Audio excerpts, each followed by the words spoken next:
Hey guys, welcome back to the channel. This is story about what if Minato trained Naruto for the Chunin exams part 1. Before I start, please do support for more amazing content and comments for part 2. Do consider to subscribe my channel and share my video to your friends and check out the description as well. Let's start the video. It's a father's job to protect his son. But if the father can do this job, the mother should be even better. Kushina gritted her teeth as she desperately held onto the ground on which she stood, with her hands tightly wrapped around the nine-tails' enormous, elongated nails sticking through her stomach.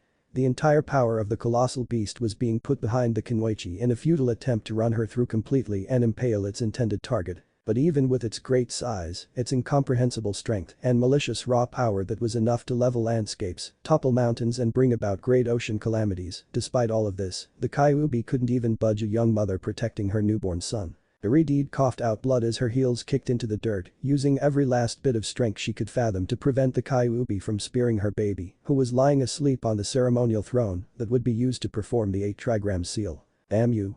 the Kyuubi bellowed, attempting to withdraw its paw. However, it was unable to thanks to the chakra chains binding it tightening around his limbs, preventing the demon from moving. "You mongrel humans, I will kill you." Kushina chuckled and glanced over her shoulder, where she saw Minato standing directly behind her. Not only did she take the lethal blow meant for her son, but the fourth Hokage, her husband and their son's father, had also taken the hit. Now they were both impaled on the same talon, Kushina's back to her husband's chest, and both of them gripping the nail and the ground with all their might, preventing the Kyuubi from bringing any more harm to their son. "You win," the woman exclaimed, her voice hoarse from the effort of both holding back the pain and the nail gouging them. "First, pant, argument you've ever won, Minato. Pant, guess you're really serious." Minato grinned. "Thank you, Kushina." Relinquishing a hand from the talon, the fourth Hokage held it out to the side, out of reach of the demon's paw. Summoning jutsu. A puff of white smoke formed a cloud beside the withering pair of shinobi, and once the fumes cleared, it revealed an impatient-looking toad with a rolled-up scroll encompassing its midsection. The lofty amphibian was at first cross at being summoned, but then when it looked up, its look of discontent turned into shock at the sight of a very familiar beast. "Gaia. The Nine Tails. And fourth. What the hell happened to you? Amatora, I'm entrusting you with the key to the seal. Hurry to Jiraiya-sensei and store it with him," Minato stated, using whatever ounces of breath and energy he had left in his body to speak.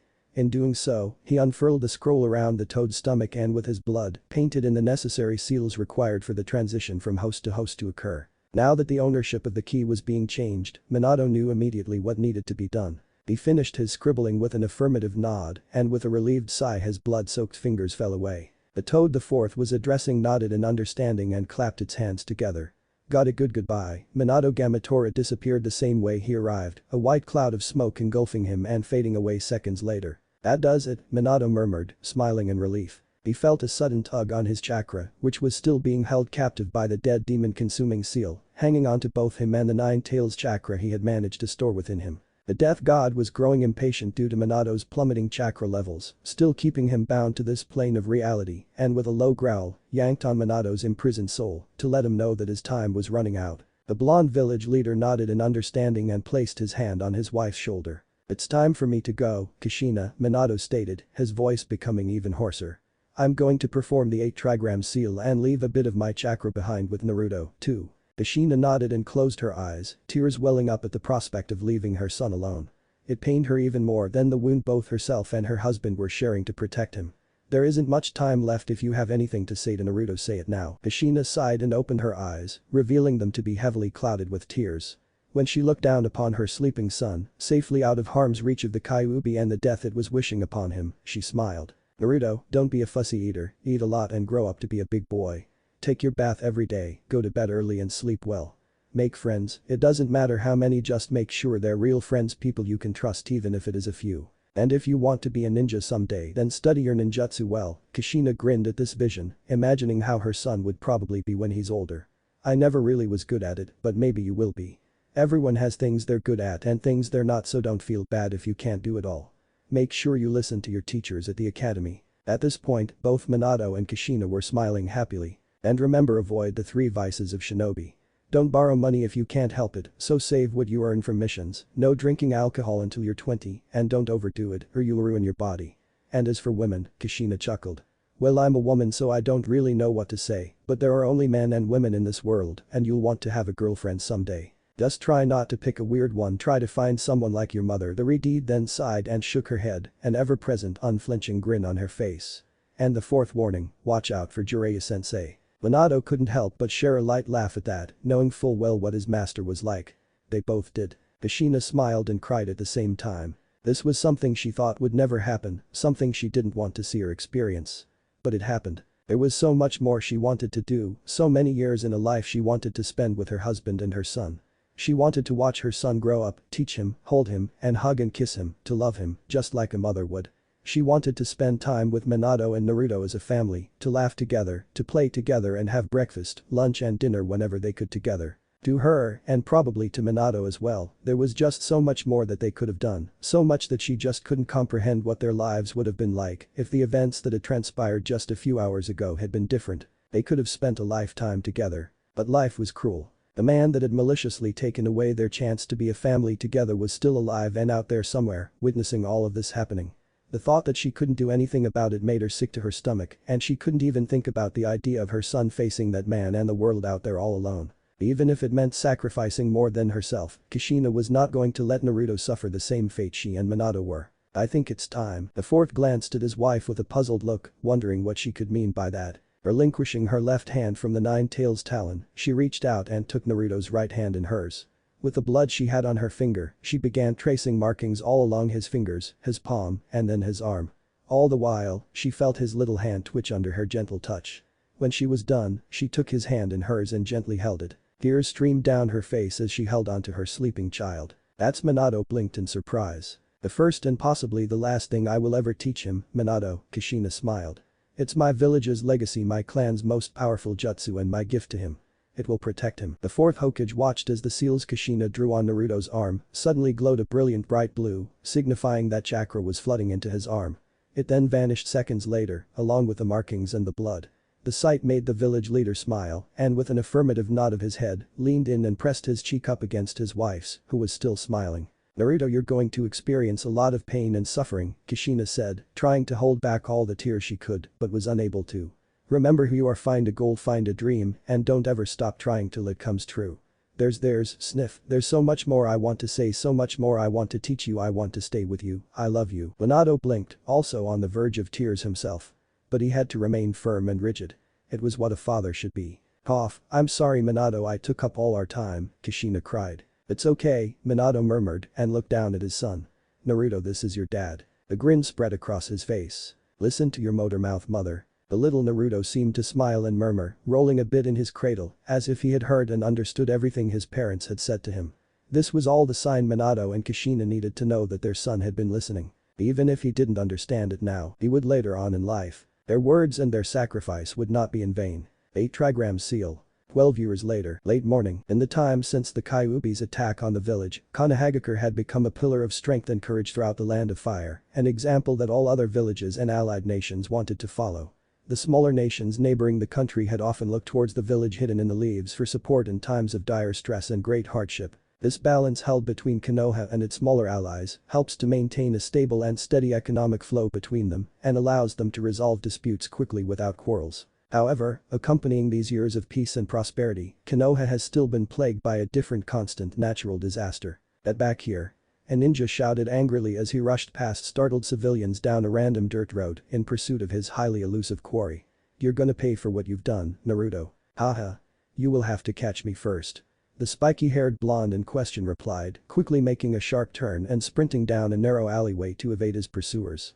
The paint bucket he was holding tightly at his side thrashed about as a result of his wild movements, creating a bright and colorful trail of contemporary patterns over the ground that he covered. Though it wasn't inconvenient for him, it did leave an incredibly obvious path for his pursuers to follow. The shinobi chasing the child violently pushed past several civilians, accidentally knocking someone carrying groceries over to make the hard corner necessary for him to keep pace with his fleeing mark. Of course, in this village, civilians seeing or encountering shinobi running around wasn't a rare sight at all. In fact, it was such a common sight that people could go about their daily lives without the fear of being assassinated. But seeing Anbu out in broad daylight and using the roads like a normal person was actually quite a spectacle to the villagers. There is one absolute prerequisite that all Anbu units had to follow above all others, saying that they are not to be seen in the eyes of the public or by regular shinobi forces unless orders dictated this law. However, the particular target this Anbu was currently in pursuit of was forcing him to break all his rules in order to bring him in. As soon as he had skidded to a halt at the entrance to the alleyway, the elite Jonin with brown hair and wearing a cat mask continued his hunt, intent on capturing the little troublemaker and ending this god-awful chase around town. Meanwhile, overhead, the ninja's partner followed and observed the pursuit closely from the rooftops, jumping from tree to tree and balcony to balcony, all in an effort to keep a lock on the nuisance boy, causing them so many problems. Damn it, Naruto. I'm not going to say it again. Stop. The man in the mask yelled as he sprinted down the alley. Naruto grinned back over his shoulder and stuck his tongue out. You're an idiot if you think you can follow me. Spinning around in mid-run, the blonde knocked several trash cans over. The racket blocked the route of the Anbu with annoying clutter that bought the boy probably several seconds, with the noise of the cascading cylinders also startling a cat who leapt across the way and up over the fence. Upon obstructing his pursuer's path with whatever he could, Naruto leapt back around and continued his sprint, unhampered by his brief task. He took a sharp right and continued running down a random road out of sight. The Anbu chasing him leapt over the trash cans with little effort and broke back into a hard sprint with no wasted movement, all in an effort to keep an eye on his swift prey. You'll have to do better than that, Gaki. The man barked. However, just as he was within reach of the exit, his foot suddenly caught onto something invisible and he tripped. Though he managed to catch himself in his fall to the muddy ground, he failed to notice the series of paint buckets lined up on the windowsill high above, which the wire he had disturbed was fixed to topple. The cans of red, green, pink and yellow fell rhythmically from their established point and bombarded the Anbu with all the prettiest colors you could imagine. The man's back and head ended up a splattered colorful mess. Within moments of the domino effect ending, his dark uniform found itself decorated in a stunning parrot pattern, which would surely turn some heads back at HQ. However, his new look didn't appeal to him that much, nor did he get much of a chance to get a first impression of himself when the pink paint bucket landed on his head. When the last of the pails fell, the Anbu was seeing red. But it wasn't in the tone given to him by the unexpected shower. Clenching his fists and trembling angrily, the man leapt to his feet and unleashed a primal roar. Ripping the paint can off of his head, he chucked it at the wall. God damn it. Naruto laughed when he heard the man's cry. Sucker. His renewed run down another of the main roads of Konohagakure went on unheeded from that point onwards, as he boldly dodged traffic and stalls left and right. Despite the complexity of his path, the route seemed to come naturally to him, with villagers watching from the sidelines as he slid right under a pane of glass being moved across the road, hurdled a wagon of barrels, ducked below a man moving a crate and leapt over a wide puddle. It was a sporting wonder. But it was not to last. His run hit no potholes in his successful navigation of all the other obstacles, right up to the point when his path was predictably blocked by the other participant of the merry marathon. Naruto looked ahead to see his other Anbu pursuer leap down from the rooftops and land directly in the middle of his course. Arms folded, the woman with the purple hair, wielding a katana and wearing a different cat mask to her partner, smirked from behind her porcelain face at the youngster approaching her. "Give it up, kid," the woman exclaimed. "You can't get past me." Naruto smirked in response to his adversary's statement and, as if it were as normal as breathing, he instinctively chucked the paint can he was holding at the woman full pelt, with his throw backed up by the momentum of his run. Hatch. A tin of white paint spiraled through the air towards the Anbu unit it was aimed for.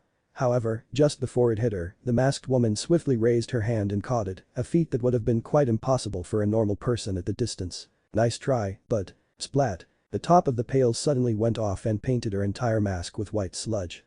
The exploding thick liquid managed to get through the holes punched into her porcelain visor, and the woman got the shock of her life when she found her whole world clouded by white. Yugao dropped the now half a paint can and staggered backwards, trying to clear her eyes out, but couldn't due to her accursed face wear. Should arg.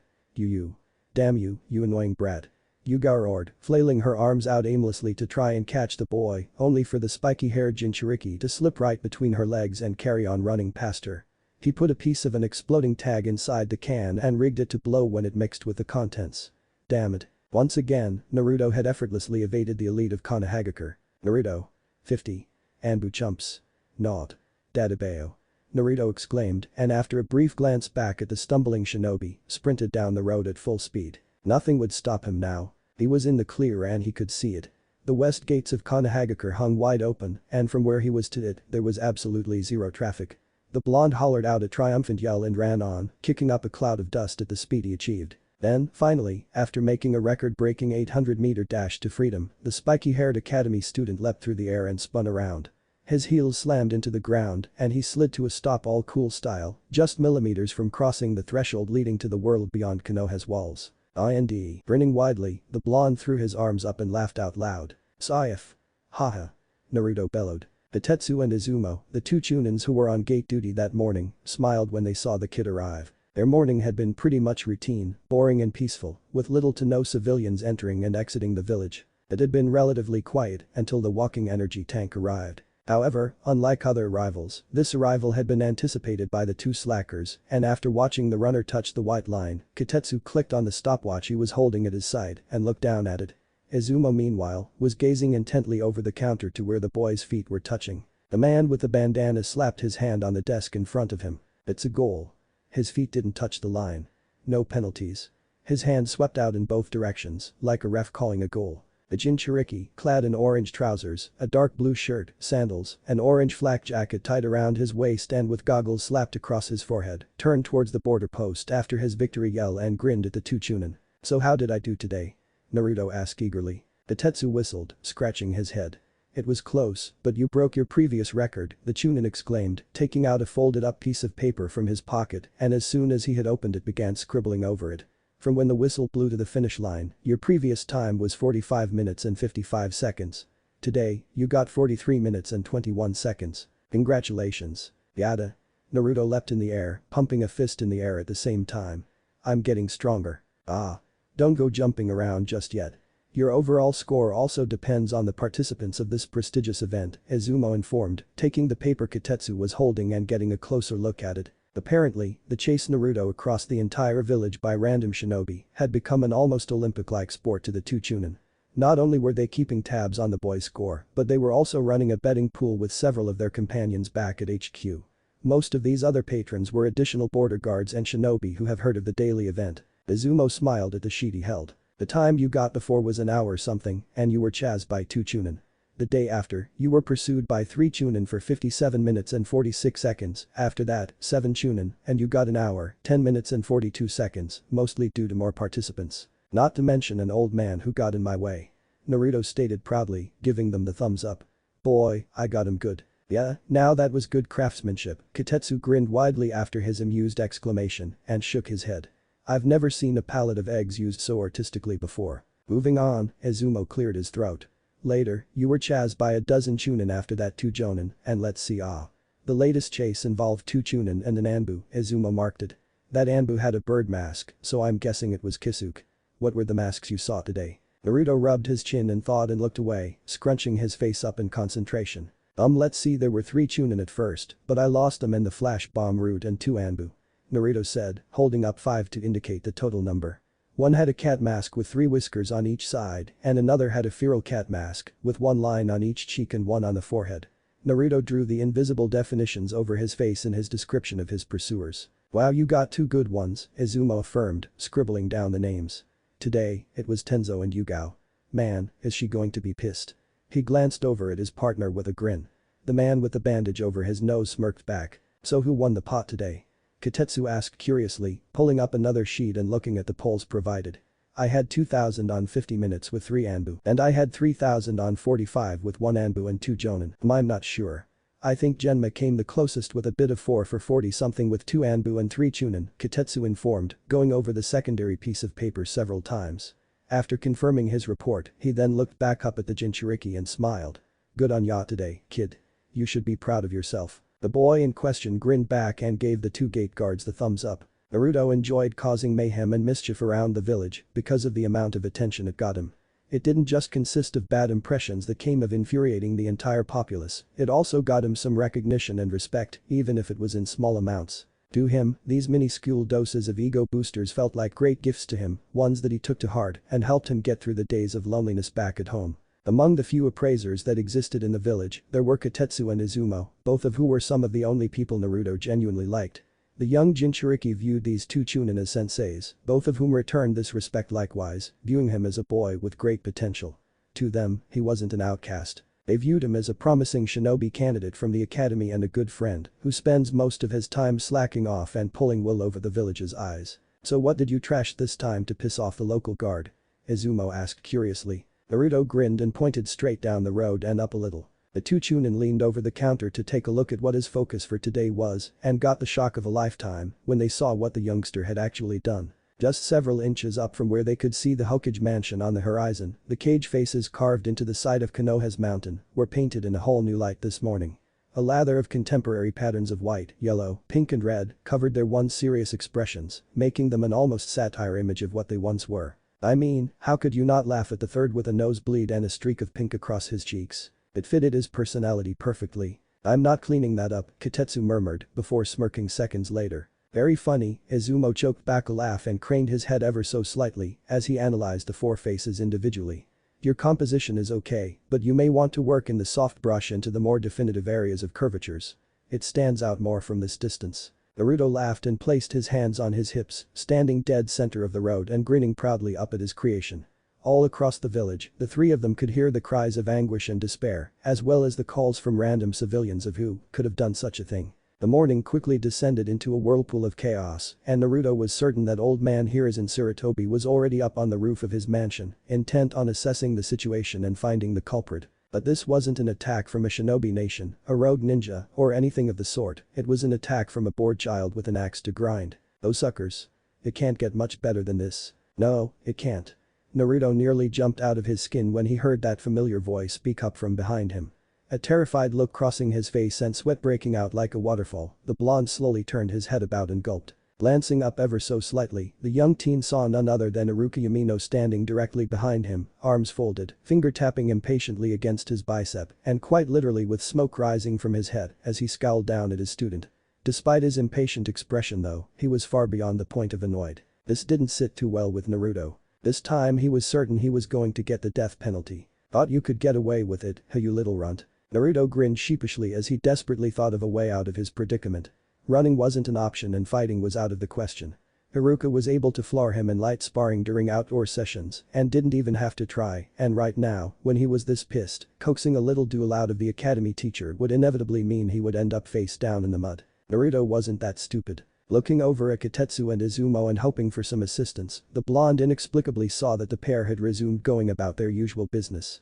They were nonchalantly filing their nails and whistling random tone-deaf tunes as they aimlessly looked around their safe little box on the side of the road for something to do. At this point, Naruto's confidence and respect for the two just plummeted. He took back everything nice he said about them. They were absolutely useless, particularly when he was in a crisis and needed bailing out and they weren't. Cowards. Naruto turned back to face his teacher with a nervous grin. Gee, good morning, Iruka-sensei. I have no idea what you could be talking about. Oh, I think you do know what I'm talking about.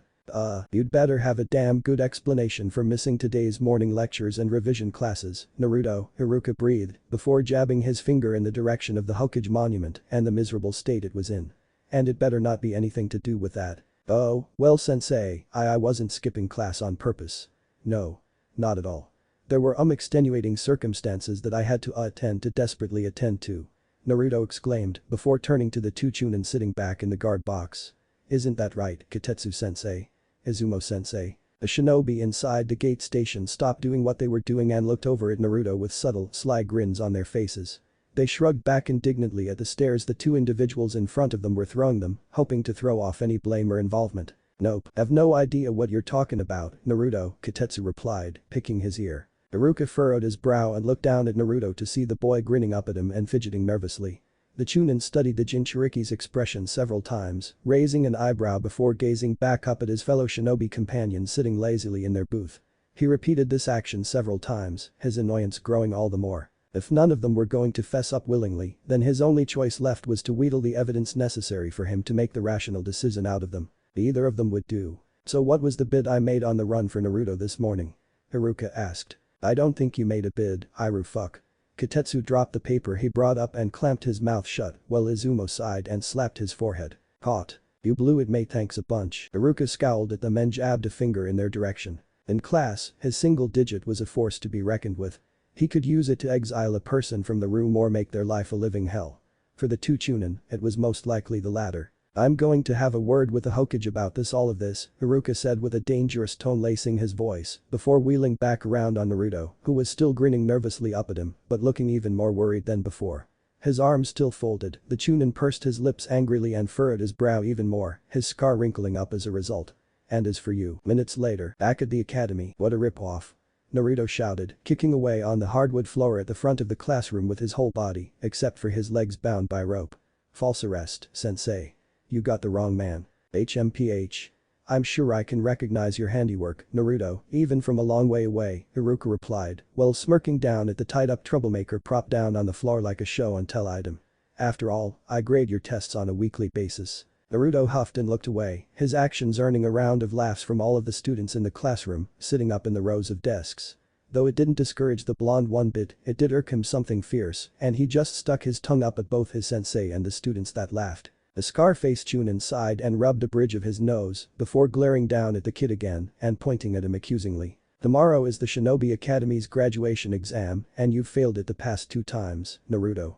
Iruka stated in a loud voice, silencing any more laughter and wiping any grins off of the onlooking students' faces. This isn't the time to be playing around or causing trouble. Naruto scoffed. Bleh. Whatever. Steaming with frustration, Iruka snapped.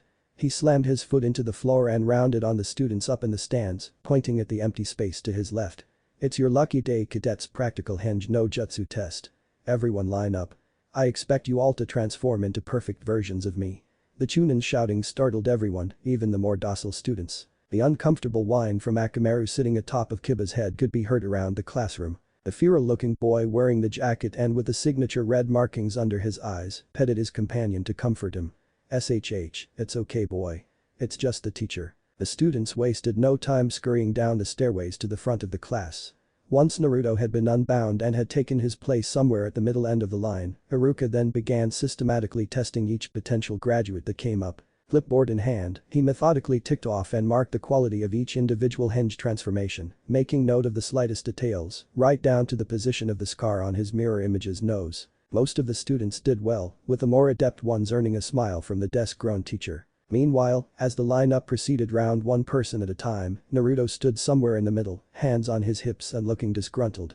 The same could be said about a couple of the other students standing behind and in front of him. Ino Yamanaka, one of the other well-renowned blondes of the class, stood behind him and was looking just as displeased as everybody else. She roughly nudged the one responsible for their predicament in the shoulder, causing him to stumble a bit. This whole thing is your fault, you know, Naruto, the girl jabbed disapprovingly. Like I care, the boy rebutted, glancing over his shoulder in displeasure. You hardly see me around the classroom anyway. Why do you care if you get to take some of the heat once a month? Because it's mainly you or Kiba that gets us into trouble, you idiot, Ino hissed back, placing a hand on his head and trying to squeeze his brains out. The Jinchuriki squirmed unnervingly. Somebody needs to take the blame. Yeah well, Naruto picked the hand up off of his skull and glared back at her. It's not like I can do anything you guys can do. You're all so special. The youngster said this with quite a bit of spite and jealousy dripping off of his tongue. Ino smirked and folded her arms. Because the rest of us listen in class, well you're an idiot and a slacker. What else can we expect? Naruto chose to ignore her following that remark. After several more students were called up and marked off, it was then Naruto's turn on the grandstand. Iruka watched as the boy stepped forward and assumed both the necessary stance and the hand seal required for him to execute the jutsu. Frowning, the boy closed his eyes and concentrated. He knew the process well. The steps required him to gather chakra and expand it to encompass his entire body in order for the transformation to take place. He also had to keep it at a constant emission state to maintain the form of the person he was supposed to be imitating, in this case, Iruka Yumino.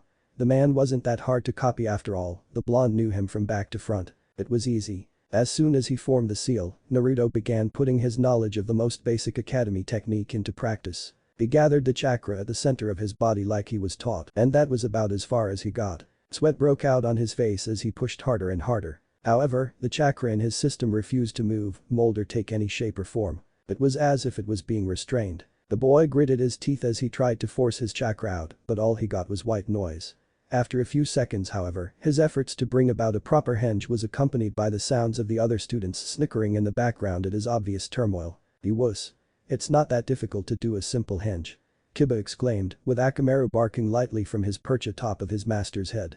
At that statement, more laughter made its way out into the open as the students continued to watch Naruto struggle.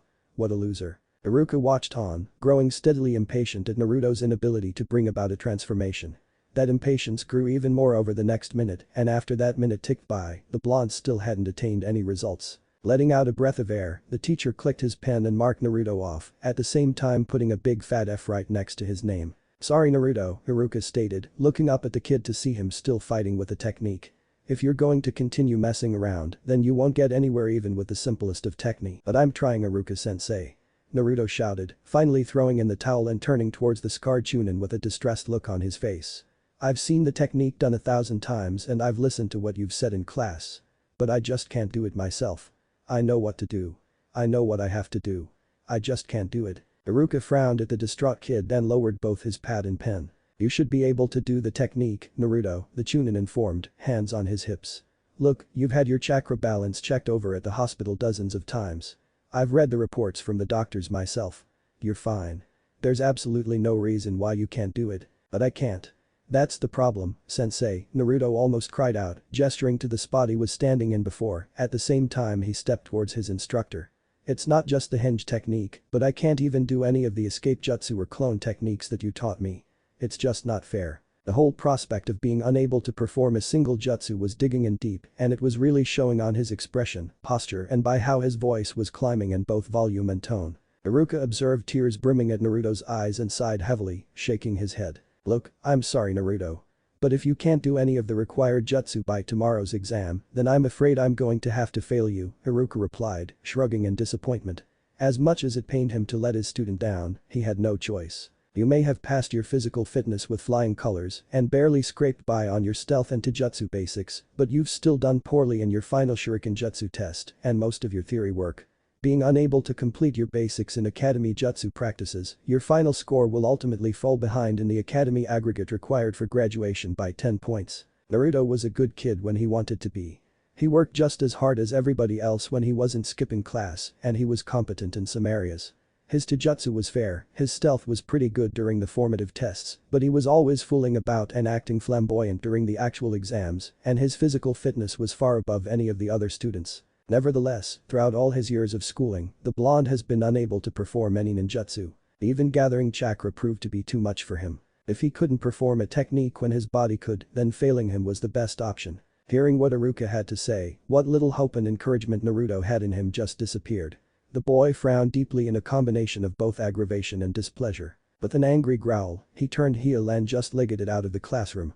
He left a concerned Iruka and an amused room of students behind as he took to the hallways and then to the outside world as soon as he was out the doors of the academy. Later that day, Hokage's office. "He's a good student, Hokage-sama, but I just, sigh.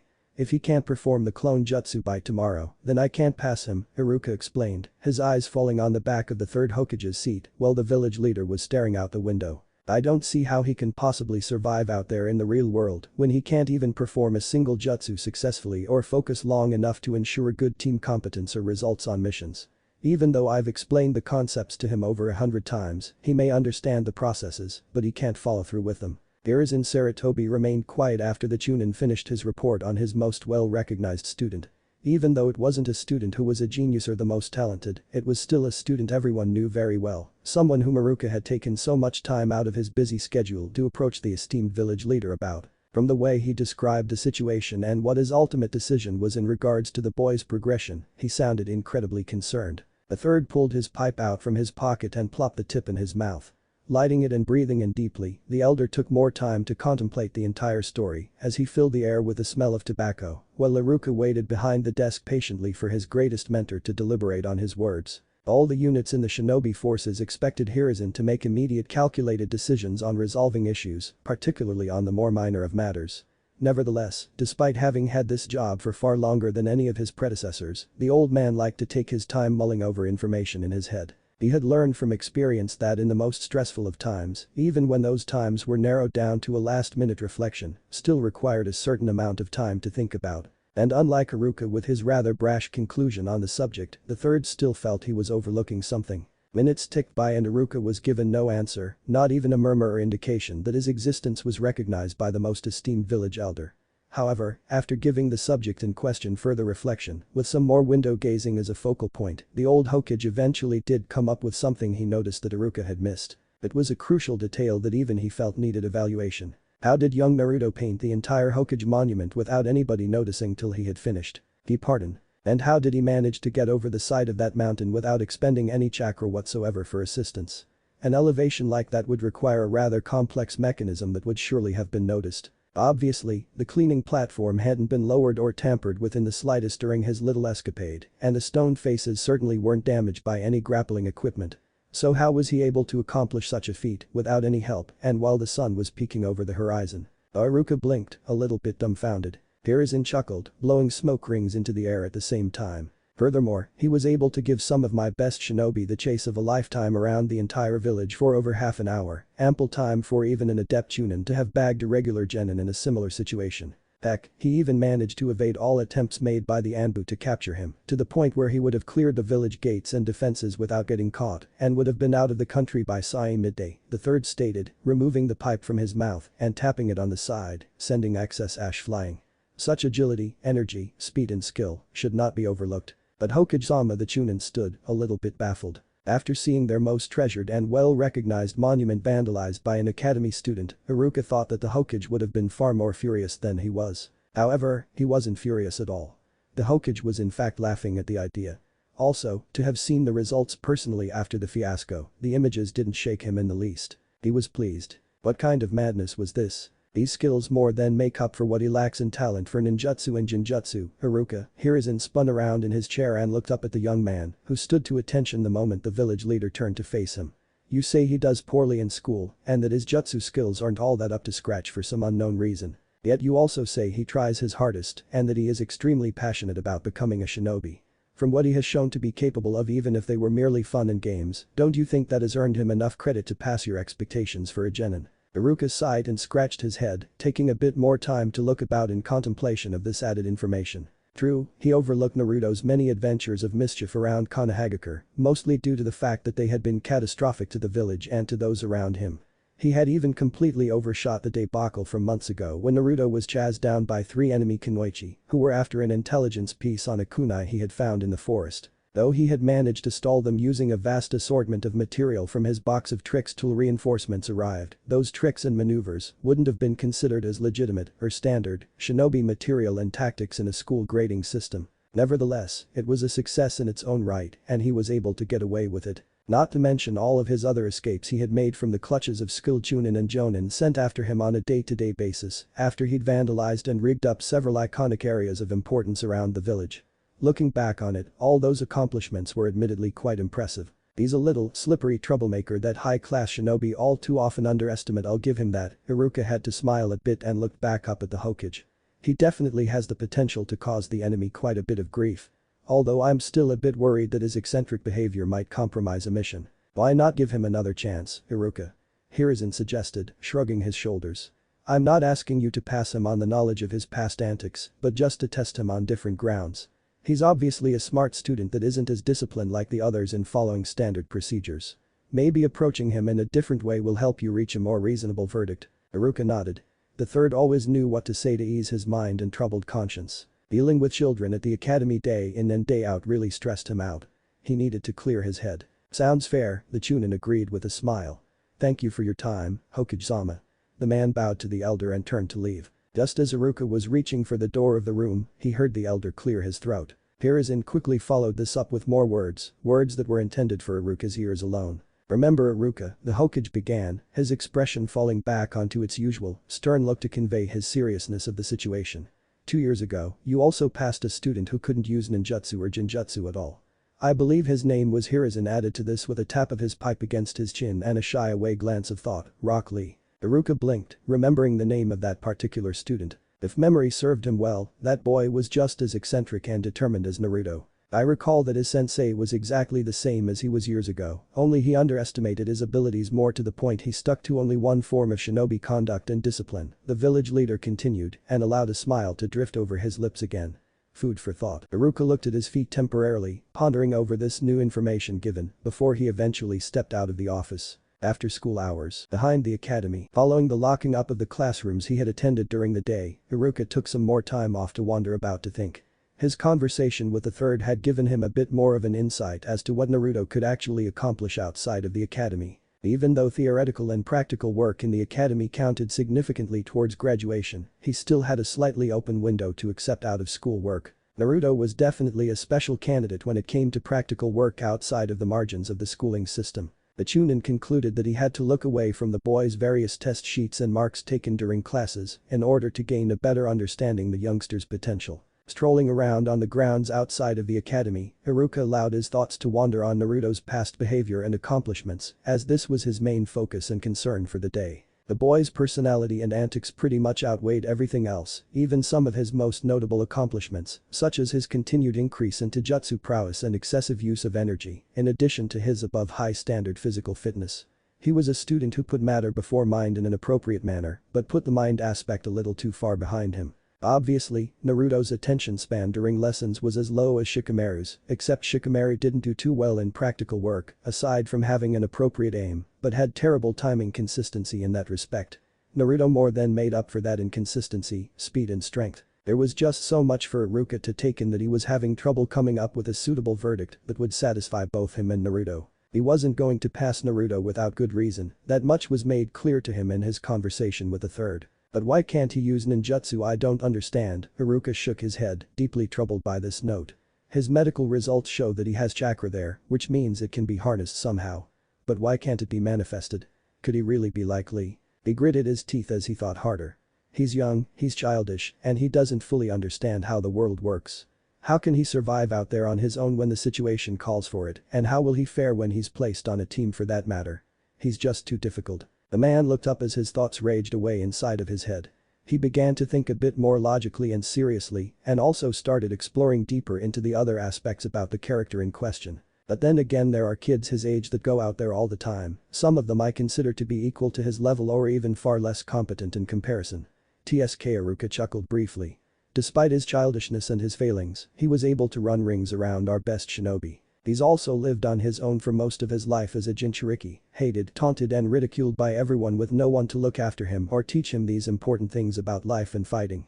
He doesn't even know who he is, and yet he's survived with only a handful of useful skills. Heh.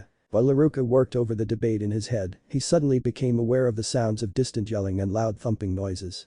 Blinking as he was stirred from his world of contemplation, he set his sights on the wooded area beside the playground. Looking around briefly and keeping an ear open for the clamor, the Chunin then began making his way towards the source of the sounds. Stepping off of the footpath, he pushed his way through the brush he encountered around the wooded area, which quickly led him to an open space. Peering round a tree standing in his way, Haruka sprouted a look of surprise when he spotted Naruto sparring away against a large tree stump situated in the middle of the clearing. Making sure he kept out of sight, the older shinobi decided to stay and watch his student for a bit. So this is where he goes after he runs off. Haruka blinked, recalling some of the other times Naruto had fled the classroom out of either frustration or distress. Naruto was working his fists and kicks into the sides of the large log like it was a training dummy, yelling out with every blow he landed. The style he used wasn't an academy approach, but more of a mixture between it and an unusual form of combat Haruka recognized, which best suited his build. He struck with power hits that were swift and consistent and visibly cracked and shook the large stump with the amount of force put behind every swing. He also compensated for the wider hits with quick strikes and jabs that also acted as a defense for his center, which he mixed in with his more accentuated attacks. His style then became more elaborate as he began moving around the object of his attention, jumping high to land kicks and punches in the upper parts of the log. He danced rings around the stump before eventually stopping with his right fist barely hovering over the surface of the trunk. His last punch looked strong, but he stopped at the last second. Haruka became puzzled by why he ceased, but found out soon enough when he saw Naruto's fist begin to tremble, and his calm expression held from when he was fighting suddenly transform into one of anger. Naruto glared at his fist for a full minute before bringing it back and begin ruthlessly laying it into the tree. He jabbed and punched at the log with all his might, literally plowing a hole right through to the center, shattering the wood. When it collapsed, he then focused attention on another buffer, this time a fully grown tree standing away from the middle of the clearing, and began slamming his fists into that one as well. Why am I a failure? Naruto shouted between each punch, bringing the whole trunk down shortly after and moving on to another. Why do I suck? Bringing down 2 more trees, the Jinchuriki then turned to another one and, bringing his right fist around, sent it straight across in a wide hook. Why can't I do it? His cry was added with a loud crash as his hook went straight through the tree, sending chunks of wood and splinters flying through the air. That mighty blow sent the tree collapsing right on top of another, just as all the others had after suffering the youngster's wrath. The boy sobbed out in both hurt and anger as he stumbled around. He turned his attention back to the collapsed stump he had been working on before. Approaching it, he picked it up and literally hurled it into the tree tops, moments before falling to the ground himself. There he stayed and wept, ignoring the fact that his fists were cut up and bleeding badly. Iruka was at first shocked that the boy was able to bring down 6 trees on his own with his bare hands successively. He was then shocked in a different way when he saw the boy begin to cry and stepped back a little as he watched. In all the years he had known the boy, Iruka had always considered Naruto as a steel pillar, one that was not so easily broken or damaged. Sure, he would be swayed by the bellowing wind once or twice, but the boy quite frequently if not always came off as bright, cheerful, happy, and childish. However, what Iruka failed to realize up till that moment was that all he had been seeing on the young boy's face was a mask. Bringing down most of a wooded clearing out of sheer, pent-up anger and frustration was proof enough that the boy was hurting deeply on the inside. Unable to stand watching anymore, Iruka came around from his hiding place and approached the boy. When Naruto heard the footsteps of somebody nearby, he looked up to see none other than his teacher step out of the shadows of the brush and stride over to him. At first, the blonde hurried to wipe the tears away from his eyes and stand up in a vain attempt to convey that there was nothing wrong with him, but the Chunin quickly swooped down and placed a hand on his shoulder before he could proceed any further. "Sensei." "Wait a moment, Naruto." Reaching into the back of his pouch, the scarred shinobi pulled out some bandages from his kit. Unfurling them, he then started wrapping Naruto's hands up.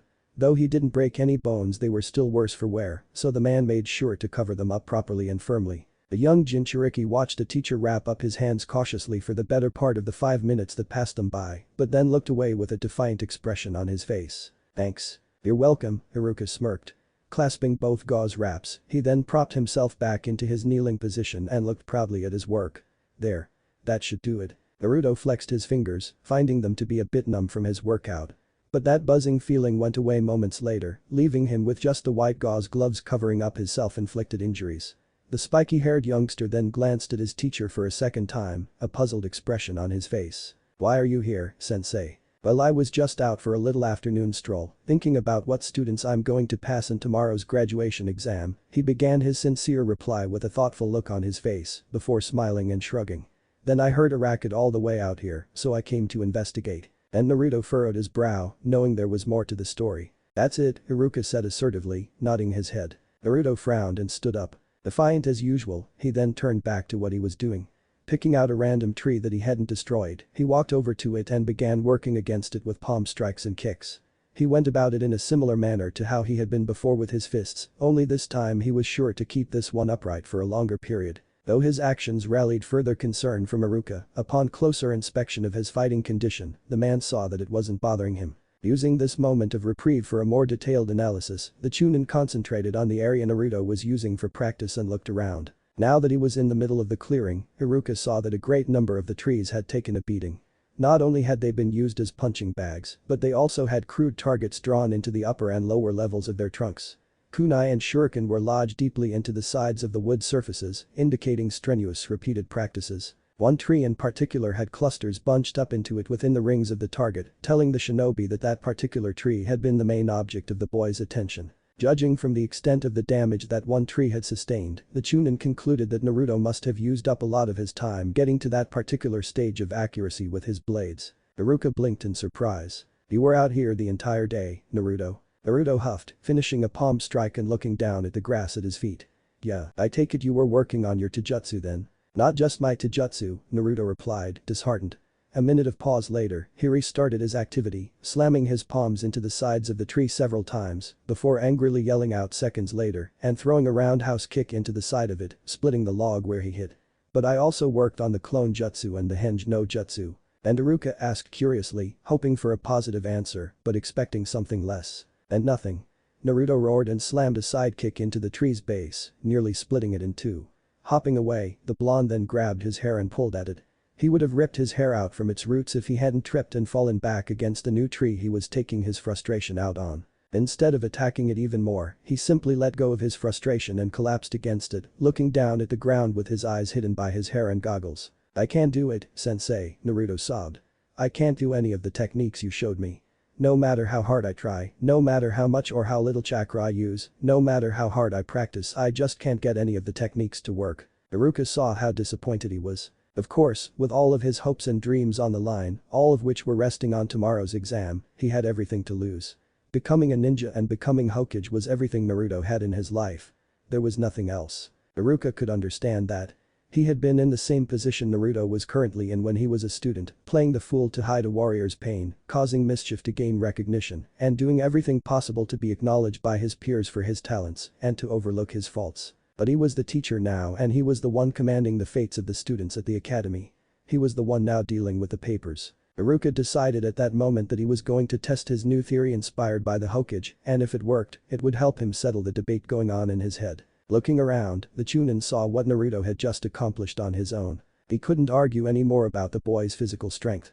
After seeing him tear down several trees that even well-trained genin found hard to do was evidence enough. At this point, all he had to do was find out whether everything else wasn't just a fluke. Scratching his cheek, Iruka approached the boy lying against the tree. Pulling out a kunai from his pouch, the man then shadowed the youngster and held it out to him.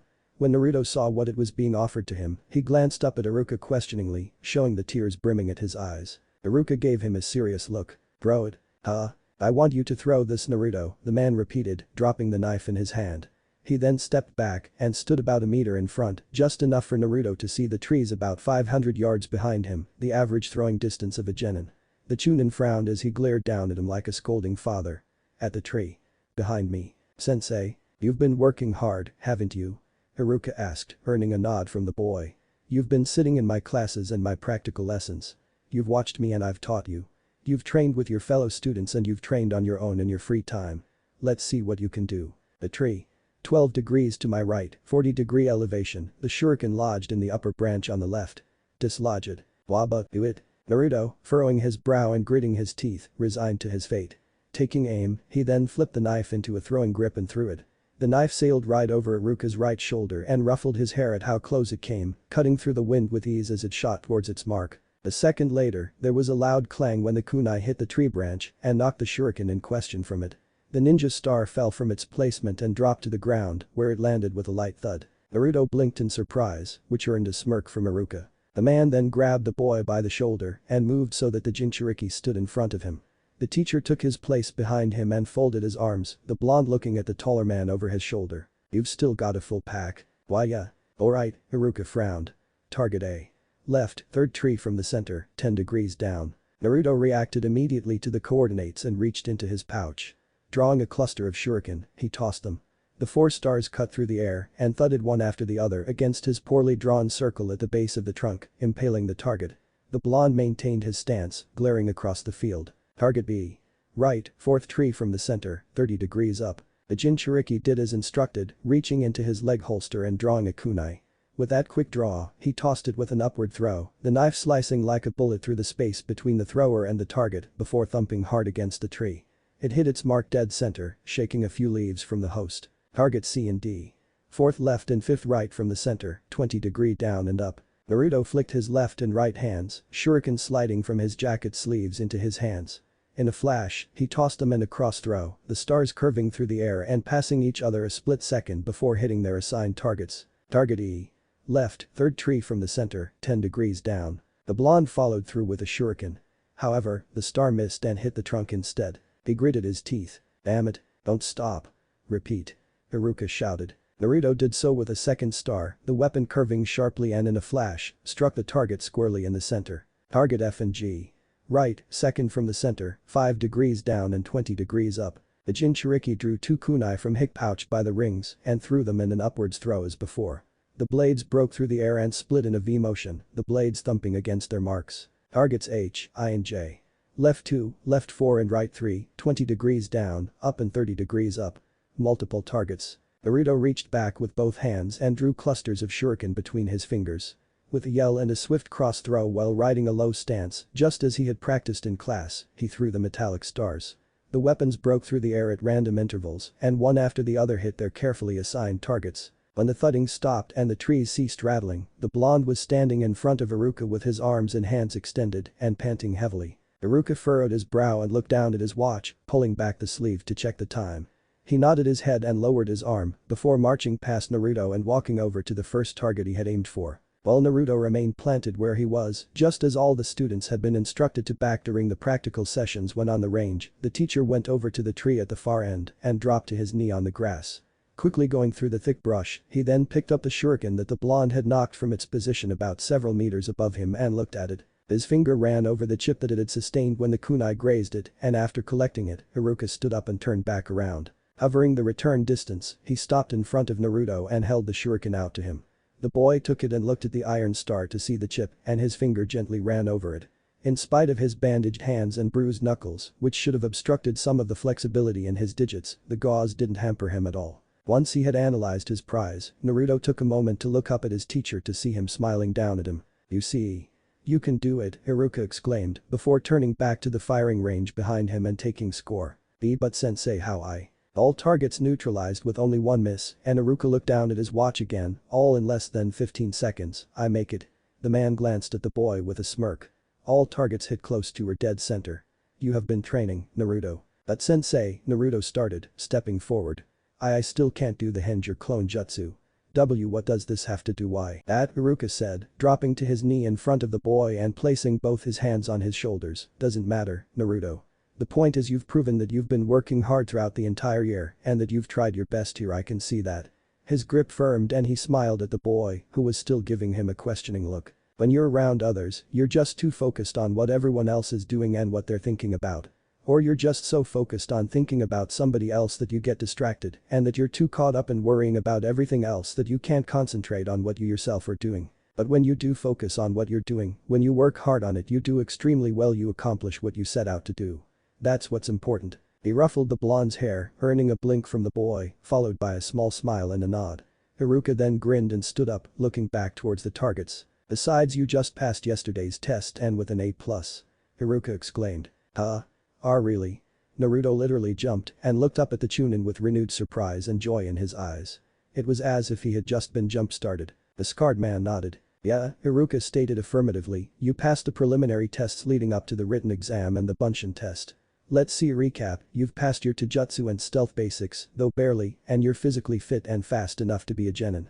The man then flashed a grin down at the boy, one that he was certain the youngster deserved. "Not to mention I'm rewriting your Shuriken Jutsu test." Naruto grinned and stepped up to the man, looking as though he was about to start jumping around in excitement. Really, sensei?" "Yup," Iruka nudged him in the shoulder. "Listen, if you can pass the written exam tomorrow, then I won't have to count the Bunshin test to your final score. I'll let you pass." "Yada?" Naruto exclaimed, leaping at the man and hugging him. Iruka chuckled when the boy latched onto him and ruffled his hair. However, after staggering about with his extra luggage for a moment, he managed to yank the blonde off of him and force the hopeful kid to look back up at him. Not only did he see tears of joy this time, Iruka also saw renewed determination and delight beaming from his face like the rays of the sun. "But don't get your hopes up too high, Naruto," the man said, his expression becoming serious again. "Not only do I need you to go home and study hard for tomorrow, but I also want you to later find out what is really wrong with your chakra network." The blonde shook off his tear-filled expression of joy and instead shot a look of surprise up at Iruka. "You can use chakra like all of your other peers, but I don't think it's due to you slacking off or misplacing the steps. Just to be sure, I'll take you to see the doctor after the final exams to get you thoroughly checked." "Okay." Naruto nodded firmly. "Yes." He then pulled himself off of the man. Wiping his nose and eyes on his sleeve, he then hurriedly scampered out of the clearing, shuriken in hand. He waved back at his teacher as he left, disappearing into the trees. "I'll study hard, Iruka-sensei. I promise." The man smiled and waved back. Once the boy had gone, he grinned and scratched his head in relief, looking back at the clearing. He whistled when he saw the state of the trees for the third time that night. Still, to do all of this with his bare hands, he looked down at his own knuckles for added emphasis and rubbed them at the very thought of plowing them through solid wood. He winced at the idea of doing so. "Even I would second think training like that." The man sighed and pocketed his hands, smiling at the scene. "I guess Hokage-sama was right, Naruto really is something different." Iruka took his leave a few minutes later, not in the mood of cleaning up the field, and instead leaving it for Naruto to come back to. After all, this was his little training zone. What Iruka was unaware of when he departed from the scene, however, was that a pair of eyes had been watching him from the roof of the academy building the entire time. The elevation gave the onlooker a good view and ear to the entire area 2 to 3 stories below, and after watching what had transpired, the man with the white hair and donning the standard Konohagakure shinobi uniform cursed under his breath. That demon-loving son of a, the Chunin's hands tightened into fists. "Well, if he's going to pass that brat tomorrow, I'll just have to find another way to get that scroll." The next morning, Naruto sat in his seat in the classroom, upper body and head lying on the table with an exhausted and dreary look on his face.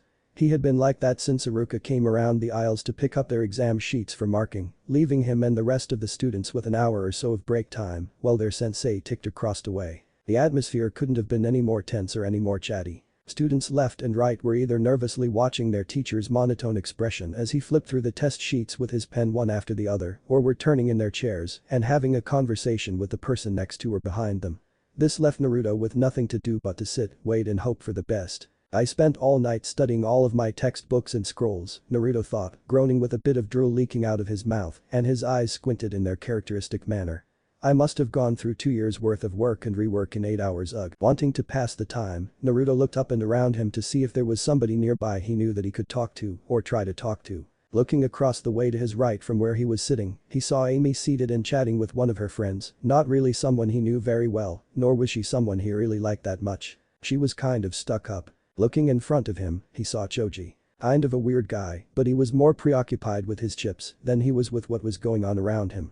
Sure, he had hung out with the guy a lot back when they were younger, which was fun, but after a short amount of time, the orange-haired boy sort of stopped hanging out with him. Which was even stranger considering the last time he saw him was when he was taken away by his dad when they were playing on the playground. Naruto then looked behind him, quickly dismissing his rotund classmate. He had a second to identify Sasuke sitting in the row above. He didn't want to talk to him at all. Full stop. Naruto then looked to his left. Shino was sitting next to him. Boy, was his luck high today. Though he barely knew the guy, the one thing that he did happen to know about the Abiram was that he was uncomfortably quiet. When he was placed in a line-up or crowd of students, he was normally the easiest to pick out because he was the tallest, was one of the only boys to wear sunglasses, and he just seemed to stare at you for hours on end. It was nerve-rattling. Nevertheless, figuring a one-sided conversation was still good conversation, Naruto sucked in air, his smugness, and let it all go, before smiling at the silent boy. So how did you do? Shino turned towards him, his sunglasses flashing in the light from the sun beaming in through the windows. Naruto kept on smiling, even though the corner of his lip was twitching nervously under his classmate's intense gaze. He managed to keep his blue eyes locked with the other boy. Weight reevaluation, with the other boy's sunglasses. Whether Shino was looking directly at him or not was a good question, since those things obscuring his eyes made it difficult to determine otherwise. Regardless, it was still unnerving. The blonde Jinchuriki's smile faltered a little after a full minute of silence, and after another 30 seconds and not getting even a visual quirk from the shady academy student, Naruto looked away. He plopped his chin back down on the desk in front of him with a submitted expression adorning his features and simply took up to staring at the blackboard at the front of the classroom, hoping to see the words written on it come to life and start attacking each other for his amusement. Yeah, I think I did okay as well, Naruto sighed. What was the point? Even Shino refused to talk to him. But understandably, responding to an unasked question seemed the most logical answer. It was a fair test, Shino replied, his voice set on a single track and tone. Naruto literally jumped in his seat when he heard the statue speak and looked over at the Abiram with a bewildered look on his face. He was more or less surprised. Then again, who was he to argue? He wasn't even expecting Shino to reply. "Oh, so you can talk?" Naruto exclaimed, resting his hands on the table. "I was waiting to see if you were going to add any more detail to your question," Shino murmured back, his glasses flashing. "However, repeating my answer from before, I believe the test we had just taken was fair. I'm anticipating good marks at the end of today." Naruto blinked. Man. And he thought Sasuke was wound up. Shino, on his end, was just as quiet as the Uchiha, but went about it in his own way. Then, when he actually provided some decent input into anything, he only said what he needed to say and nothing else. They were very short, untimely responses, mostly due to the long pauses. This was something he picked up in class whenever Shino answered a question, and it sort of put Naruto off a bit. It was enough to make him feel like not wanting to continue a prolonged conversation with the guy. Actually, with the way he responded, Naruto was wondering whether Shino was much for talking in the first place. It wasn't a really social response. He was pretty damn passive for a normal person. The Jinchuriki just smiled weakly and looked away. "That's cool, Shino," Naruto chuckled. "I just wanted to know how well you did in your test, that's all." "And how did you do, Naruto Uzumaki?" Shino asked in kind, his expression and tone unchanged. The Jinchuriki glanced over at him, raising his head somewhat. Fairly well. I studied all night." "I see," Shino nodded back. Satisfied with that answer, the boy looked back towards the front, continuing his wait for the final stage of the exams. "Best of luck to you." "You too," Naruto replied and rested his chin back on the table. For the next minute or so, the Jinchuriki threw odd glances over at his glasses-wearing classmate, unable to shake the chill that ran down his spine every time he did so. "Man, that guy creeps me out sometimes." It took Iruka some time, but he eventually filed through all of the tests he had collected from his students. After checking to make sure he had ticked off all of the names present, he put the sheets into a separate folder and collected all the other non-essential documents on his workspace into his arms. He then rose to his feet, his movement silencing everyone in the room and drawing the class's attention towards him. Okay. Now that your written tests are over and done with, we can move on to the final phase of the examination process, Iruka announced, arm behind his back as he looked down at his clipboard and the list of student names provided. In order to obtain a solid pass, you'll have to do a Bunshin no Jutsu and produce 2 clones. When you're called up, come into the next room. Ugh, Jutsu? Naruto thought with a look of dread on his face, during which time Iruka exited the classroom with the first student on his list in tow. Even after all that time practicing, I still can't do a single one. Why? He dropped his right hand in front of him where he laid with his chin on the cold surface of the table and glared at his palm. Flexing his fingers a few times, he then scrunched it up into a tight fist. Is it because of these things attached to my wrists? Am I not doing it right or what? Come on. From that point onwards, Naruto spent whatever free time he had in between the present and his clone jutsu test, trying to perform a descent Bunshin in class, while one after the other, students were called into the room next door to take their final test. But despite his efforts, the young blonde just could muster any chakra during the transformation process. He even tried hopping on top of his desk and trying a stand-up approach, but it was no use. While he was squatting with his hands formed into the correct seal and his face looking like he was going to drop a hard one, several of the students around him couldn't help but notice his plight. What in the world are you doing? Shikamaru asked, walking down the stairs towards the door, hands in his pockets, and looking like he didn't care about anything going on really. Although, he was a bit concerned over the blonde's public display. Naruto glared down at his classmate from where he stood on the desk. Why? Is it bothering you? Look, it's not that hard. The toilet is down the hall, 6th door on the left with a little man on the front. You can't miss it, Shikamaru thumbed over his shoulder.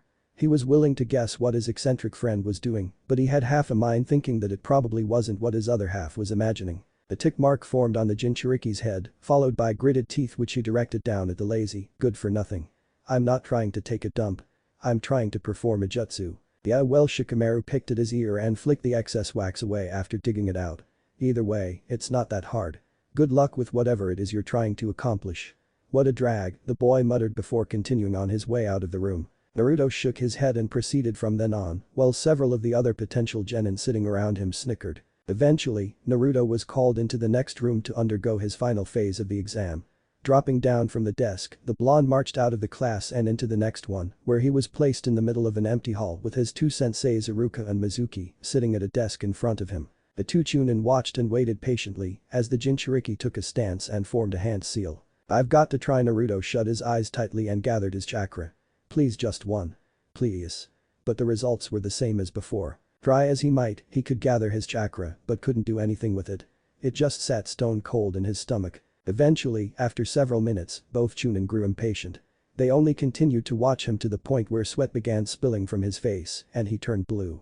By which time, they both decided to call it a day on the boy wonder. Iruka shook his head and simply ticked off Naruto's name, whereas Mizuki was laughing on the inside as he sat back with his arms folded, watching the blonde struggle. That's okay, Naruto, Iruka smiled up at the boy, who then keeled over onto his back, landing with a loud thud on the floor. Clearly, even with his persistence, he had given up. You passed barely.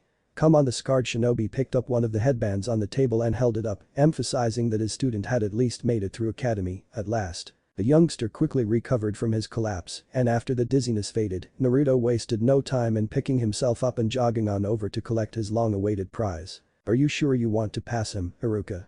Mizuki asked with concern, glancing over at his companion as he handed the headgear over to the eager teen. I mean, he hasn't been able to perform any jutsu successfully throughout his years at the academy. He's failed 2 times, and it was always at this point. Nobody is perfect, Mizuki, Iruka replied as he commented in the space under Naruto's name for the record. In the meantime, the blonde in question was leaping around the room in front of them happily, hugging the headband to him, as if it were a treasured possession returned to him. I trust him to work hard and that's all I need to have faith in him. But besides, Iruka smirked over at the other teacher. I was distinctly reminded by the Hokage that there were a couple of past students who did pass and that they had no talent for jutsu whatsoever. The Chunin nodded his head affirmatively and then turned towards the subject under discussion, while Mizuki remained quiet where he sat, unable to deter his comrade from his decision. Alright Naruto, you can go. Yada. The blonde exclaimed, wrapping the headband around his head and giving his teacher the thumbs up. "Thank you, Iruka-sensei." The boy shouted and, without a moment to waste, ran out of the room. The scarred Chunin who had been thanked shook his head with a small smile and rose to his feet, intent on retrieving the next student. This left Mizuki sitting in his chair, glaring out the door Naruto had recently dashed through. HMPH, it can't be helped. Guess I'm going to have to do this chore myself. Later that afternoon, Iruka sat outside in the hallway of the hospital he had taken Naruto to. If there was any place a shinobi was going to get their body checked for any faults or, in regards to shinobi as well, their chakra network, then it was here. The Chunin had decided to drop him on a specialist this time in one of the departments, a Hyuga who was well rehearsed in treating the chakra network throughout the body. If there was a problem with Naruto, then that person was the one to visit. After about an hour of waiting, Iruka got the wake-up call he needed from his bench. As soon as the door to the office opened, the Chunin was on his feet and facing the doctor who had finished her checkup on Naruto. The woman with long brown hair and wearing a light and dark blue, flower-patterned kimono was going over the documents on her clipboard when she looked up to see Iruka standing right in front of her. The crystal-eyed Hyuga acknowledged his presence with a nod. "Well?" Iruka asked with shrug. "How is he?" "In terms of physical and mental health, a perfect male specimen," the woman replied, flipping a page on her clipboard over and skim-reading her notes. "He's extremely fit for a boy his age, clean and well-rested. However, I advise you may want to consider adding more vegetables to his diet. He told me in detail what he had for lunch today, and I'm a bit surprised that broth hasn't been found in his bloodstream yet." Iruka furrowed his brow. "I'll take that as a side note, ma'am. What I mean is, how is his chakra network?" The Hyuga woman then developed a very puzzled expression as she flipped another page and scrolled down it to the issues at hand, if there were any. She considered the information she had documented on her checkup to be quite perplexing and after a minute or so, looked back up at the Chunin curiously. "So you're saying he can't perform any jutsu?" "Yes," Iruka folded his arms and gave her a firm nod to affirm. "I've been teaching him for years and have even brought him in for several face-to-face catch-up lessons in his spare time. He's got the basic steps and processes down, and he's also physically worked over the steps himself." But the Chunin shrugged. "It's been 2 years and well, nothing." "I see. Well, that's certainly interesting," the woman replied, looking back down at her charts and sliding her pen off of its catch. Clicking it, she began scribbling the information she was given down. "I'm surprised that the other doctors didn't find anything wrong with him." "Why do you say that?" Iruka asked, concern now lacing in with his serious tone of voice. "According to these scans, his chakra network throughout most of his body is fine," the Hyuga explained, moving closer to the Chunin and showing him the scans of Naruto's spiritual and physical energy system. She began pointing out the key areas of the boy's body, around the stomach, head and limbs. She even emphasized the various points along the branches of the chakra passages, having made sure to account for everything. Note: there are no blockages around the left side of his body, heart or stomach. His chakra flow is smooth and unbroken, so there shouldn't be any issues with him learning the advanced exercises as a genin, such as the tree climbing and water walking exercises. "So what's the problem?" Iruka asked. "After I scanned him, I found some irregularities that I have never seen in a patient before," the Hyuga informed and turned to another scan, pointing out Naruto's right arm and circling it with her red pen to draw the Chunin's attention to the problem. "He has a huge well of chakra, more chakra than I have ever seen in a human being, and I'm not talking about his clear-as-throat resident. All of that chakra is his. Chunin, Jonin, not even the Hokage's levels come even close to the amount of energy that he has. But that's not the problem. The problem is here, his arm leading from the shoulder down. The chakra passages aren't blocked and the key points aren't obstructing any flow. The network there is completely open, so his chakra should be fluid through there all the way through to his hand and fingers. But for some reason, it's not. There is no chakra going through there whatsoever. It's like it's being nullified or pushed back." "Is that bad?" "For a ninja who relies solely on jutsu, yes. But this boy doesn't, so it's okay," the doctor stated and then moved the board back into her view to analyze it a bit more closely. "This is something that can easily be overlooked, and it has. You can look at him time and again on the outside and test him physically and you'll find nothing wrong. However, deep underneath the skin it's a completely different story. I had to use my Byakugan to examine the full extent of the problem." "Really?" Iruka asked incredulously. "Believe me, even I found it difficult trying to spot the abnormality." The woman looked back up at the man with a firm gaze. "I don't know why. Usually I can see the chakra network as clear as day, but around that boy my Byakugan suddenly went hazy. I got a headache just from looking him over." Maruka murmured, looking away. "That's unusual. Naruto isn't that hard to figure out. This ability issue seems to extend far beyond his chakra network. It's even affecting others around him. This explains why young Naruto can't perform any jutsu, she continued, tapping the board. A normal shinobi would have a steady chakra flow throughout their entire body. The balance of yin and yang is maintained via the limbs and molded through hand seals from the center of the chakra network, where chakra manifests itself. It's what allows a shinobi, even a novice, to perform the most basic of techniques. I'm surprised Naruto could actually feel his chakra to begin with. To be able to manifest it in the conventional way, in his case, would be impossible.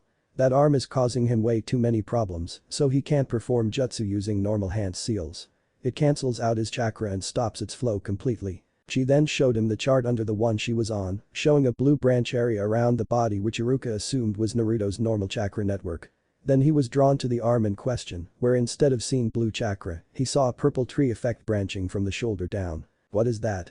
Iruka asked. "I have no clue," the Hyuga shook her head. "Whatever it is, it's beyond me. His chakra network isn't damaged, he has plenty of energy to share with an entire army, and there are no physical or mental abnormalities causing this effect.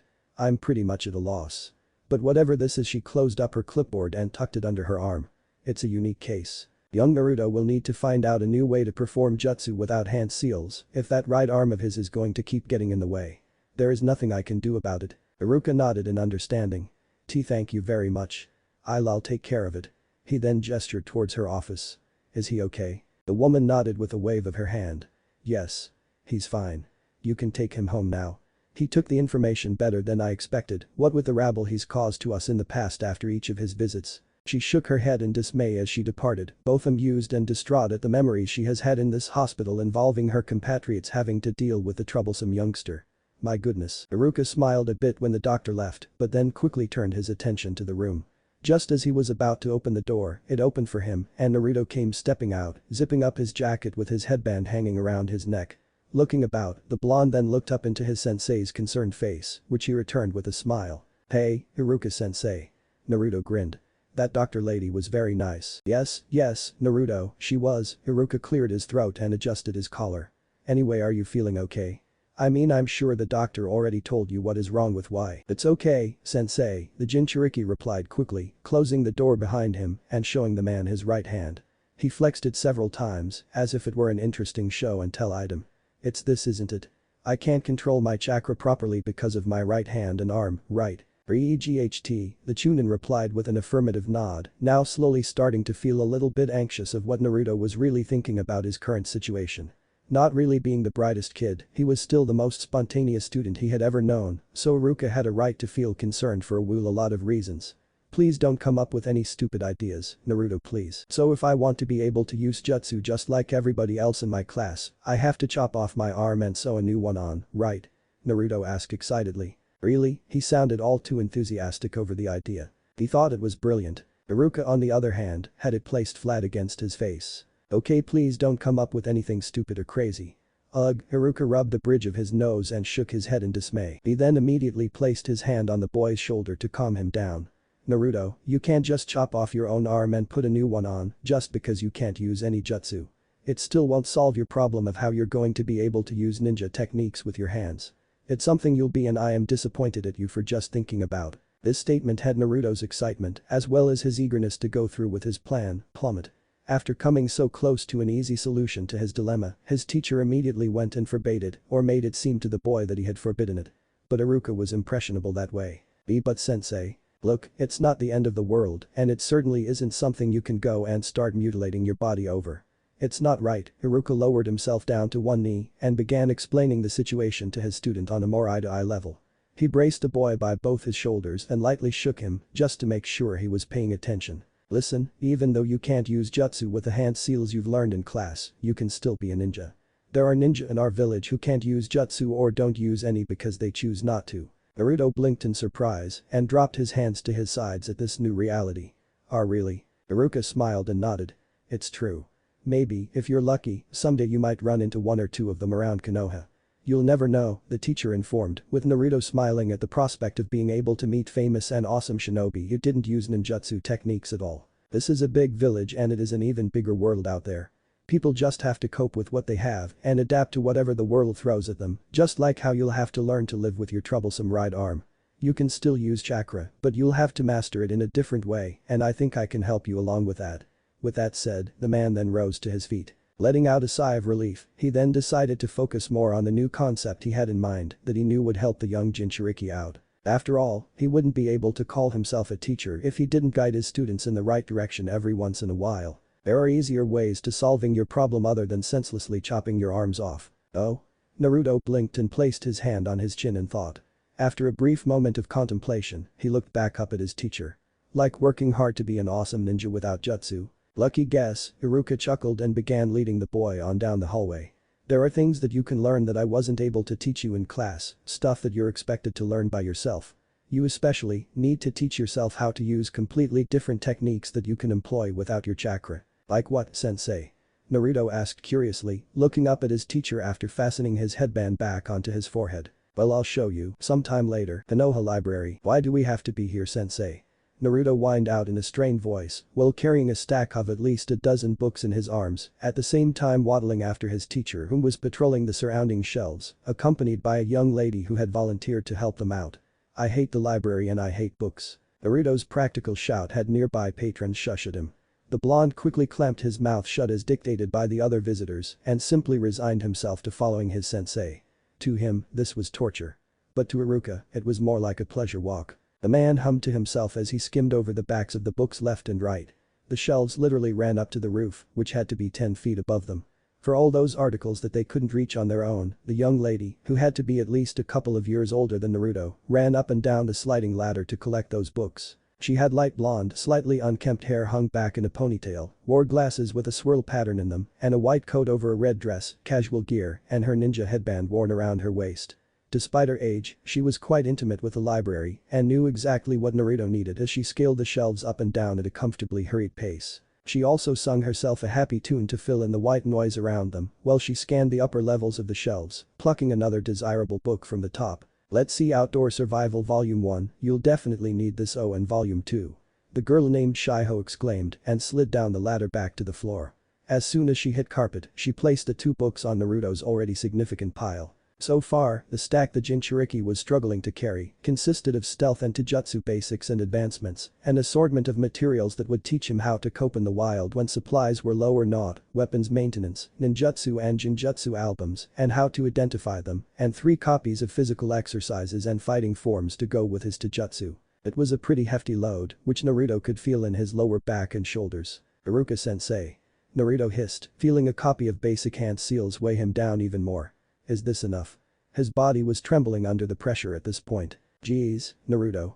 You can split logs 2 meters thick, yet a few light reading articles are weighing you down. Iruka asked with a grin. Perhaps I've overestimated your strength. No, not at all, Naruto panted, gritting his teeth as he propped the stack up even more to balance his core. It's just a cramp in my thigh. Nothing big. The blonde quickly shook it off, hoping this little excursion wouldn't cost him his headband on his first day. Iruka had to suppress a little laugh at his complaints. Shiho hummed as she ran the ladder down the aisle and stopped midway. Clambering up some, she then plucked what looked like a really heavy book on sealing techniques. On her way down, she then spotted an old-looking book she knew quite well, which was just sitting there.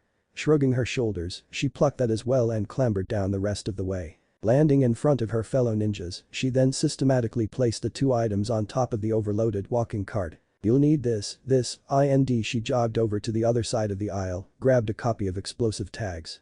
How Not to Get Your Legs Blown Off, and skipped back over. That one book had Naruto drop down some more. The boy broke out into a sweat as he attempted to maintain his balance, while Shiho dusted her hands down with a grin.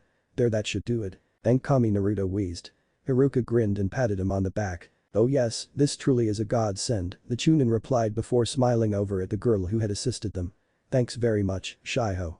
I really appreciate this. Not to worry, the girl exclaimed, adjusting her glasses as she strolled over to another section of the aisle they were in and pulling another book out from between its cousins.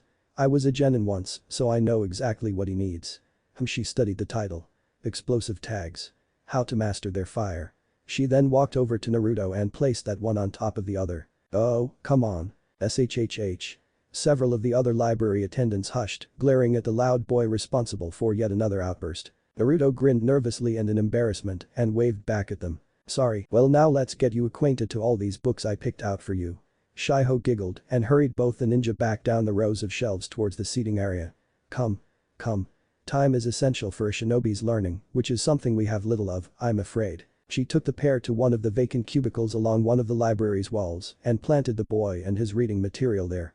Once he had placed the books down and got the wind back into him, Naruto then took the very first book he was given, which was a volume on basic ninja tactics and stealth, and pulled up a chair. It was a heavy read in its own right, which made him quite discouraged at the idea of reading it.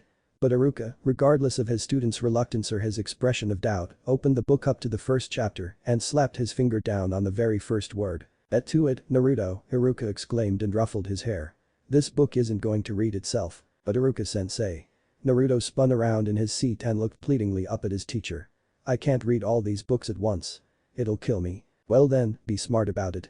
I'm not asking you to read all of them today or in one night.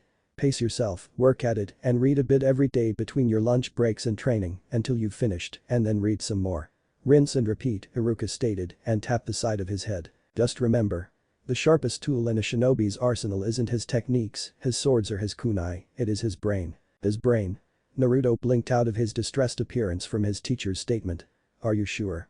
The boy tried running a finger down the side of his head to test his theory, but then when he looked down at his fingertip, he saw no blood. "It doesn't seem that sharp to me." Iruka shook his head in dismay at what he saw his student try to accomplish from his actions, while Shiho giggled on the sidelines, trying not to lose it. He didn't know whether it was a joke or not, but he knew the boy wasn't one to miss a beat with these things. Regardless of its hilarity, the academy teacher knew he had to make this work for the boy or risk losing him the moment he stepped out on his first mission. The scarred Chunin took Naruto by the shoulders and shook him out of his daze, drawing the youngster's attention back up to him. "This is no joke, Naruto. This is important. Listen to me. A carpenter may have all the right tools and equipment he needs, but without the knowledge or the proper instructions on how to follow through with his craftsmanship, he can't build the floor or fix the house he is working on. This is the same principle that applies to a shinobi. If you're on a mission and you approach an objective without a well-constructed plan, you will be killed." Naruto visibly flinched at that and how Iruka emphasized the word killed in his sentence. Without the knowledge or the correct methods on how to use your techniques or your tools, and you run into a fight without thinking first, you will also be killed. You can endanger yourself and your comrades if you don't know what you're doing or how you're going to accomplish your objective. Naruto gulped at the seriousness in his teacher's voice and the information he was being given and looked back at the pile of books in front of him. Out of all the material in Konohagakure, these books are our most important resource. They detail our village's history, our lives, and are the foundations to everything we have ever built or are going to build, Iruka informed, folding his arms. If it weren't for these books, all our past shinobi would have been nothing more than pig farmers and beggars. Use these books to carry on our village's legacy, learn new and awesome techniques, learn of our history, our tactics, and come up with your own techniques and tactics once you've mastered the ones you can. These books will guarantee your success in the future. At this point, the large stacks of assorted reading material were starting to look more appetizing to the new genin. Iruka grinned behind the boy's back. The Chunin knew full well of Naruto's reluctance of reading stuff he didn't know about, as well as his dislike of reading vast amounts given to him. This was accentuated in the amount of homework he gave out and got back, with Naruto either doing the absolute minimum or forgetting it completely. Only when his situation seemed desperate would he cram, and cram he did. It was how he was able to pass his final written test with an 80, which was an incredible jump from the 40s and 60s he was getting beforehand. What Naruto needed was literary practice, and by Kami, Iruka was going to make him work on it. If there was any time he was going to make up for Naruto's lost ground over the years, this was it. He was the only one who could get him to, if no one else. Seeing Naruto on the brink, Iruka pushed one last time, slamming his hand down on the open book in front of the boy hard, literally shaking the entire cubicle. "I figured it would piss you off, Naruto." Iruka shouted unexpectedly right into the boy's ear. "To have your classmates mock you for so long. Kiba. Ino. Amy. Sasuke. What are you going to do about them?" "Huh?" Naruto's eyes widened at his teacher's words. The reminder of those names struck a chord deep within him, and out of the blue, the voices of his classmates and their laughter from yesteryear began filling his ears. "Ha! What a dumbus. Failed again." Kiba chuckled. "You're nothing but a loser, at dead last the underdog. How do you become Hokage if you can't even understand the simplest of things, you idiot?" Ino frowned. "All you'll do is get yourself killed." The idea of her folding her arms and scolding him filled his head with frustration, which caused him to clench his fists angrily. "You're a moron. That's all you'll be, it's all you'll ever be," Amy stated with a prideful grin. "Morons don't become Hokage, especially a failure like you." "Heh, loser," Sasuke chuckled, his smirk being the biggest one of them all. More and more faces filled Naruto's head, his ears becoming clouded with laughter and past mockery. His fists clenched even tighter and his teeth gritted. With a loud growl, Naruto slammed his fist on the table together and turned to glare up at Iruka, pointing at him. "Alright, damn it. You're on, sensei." Naruto roared and quickly turned back to his book, his eyes falling onto the chapter in front of him, as if it were an opponent glaring him down. With his new mindset established, he began reading what was laid out before him. "I will read every single book you throw at me and become an awesome Hokage. The best Hokage. Just you watch." Iruka grinned and patted him on the back. "That's the spirit. Excuse me, sir."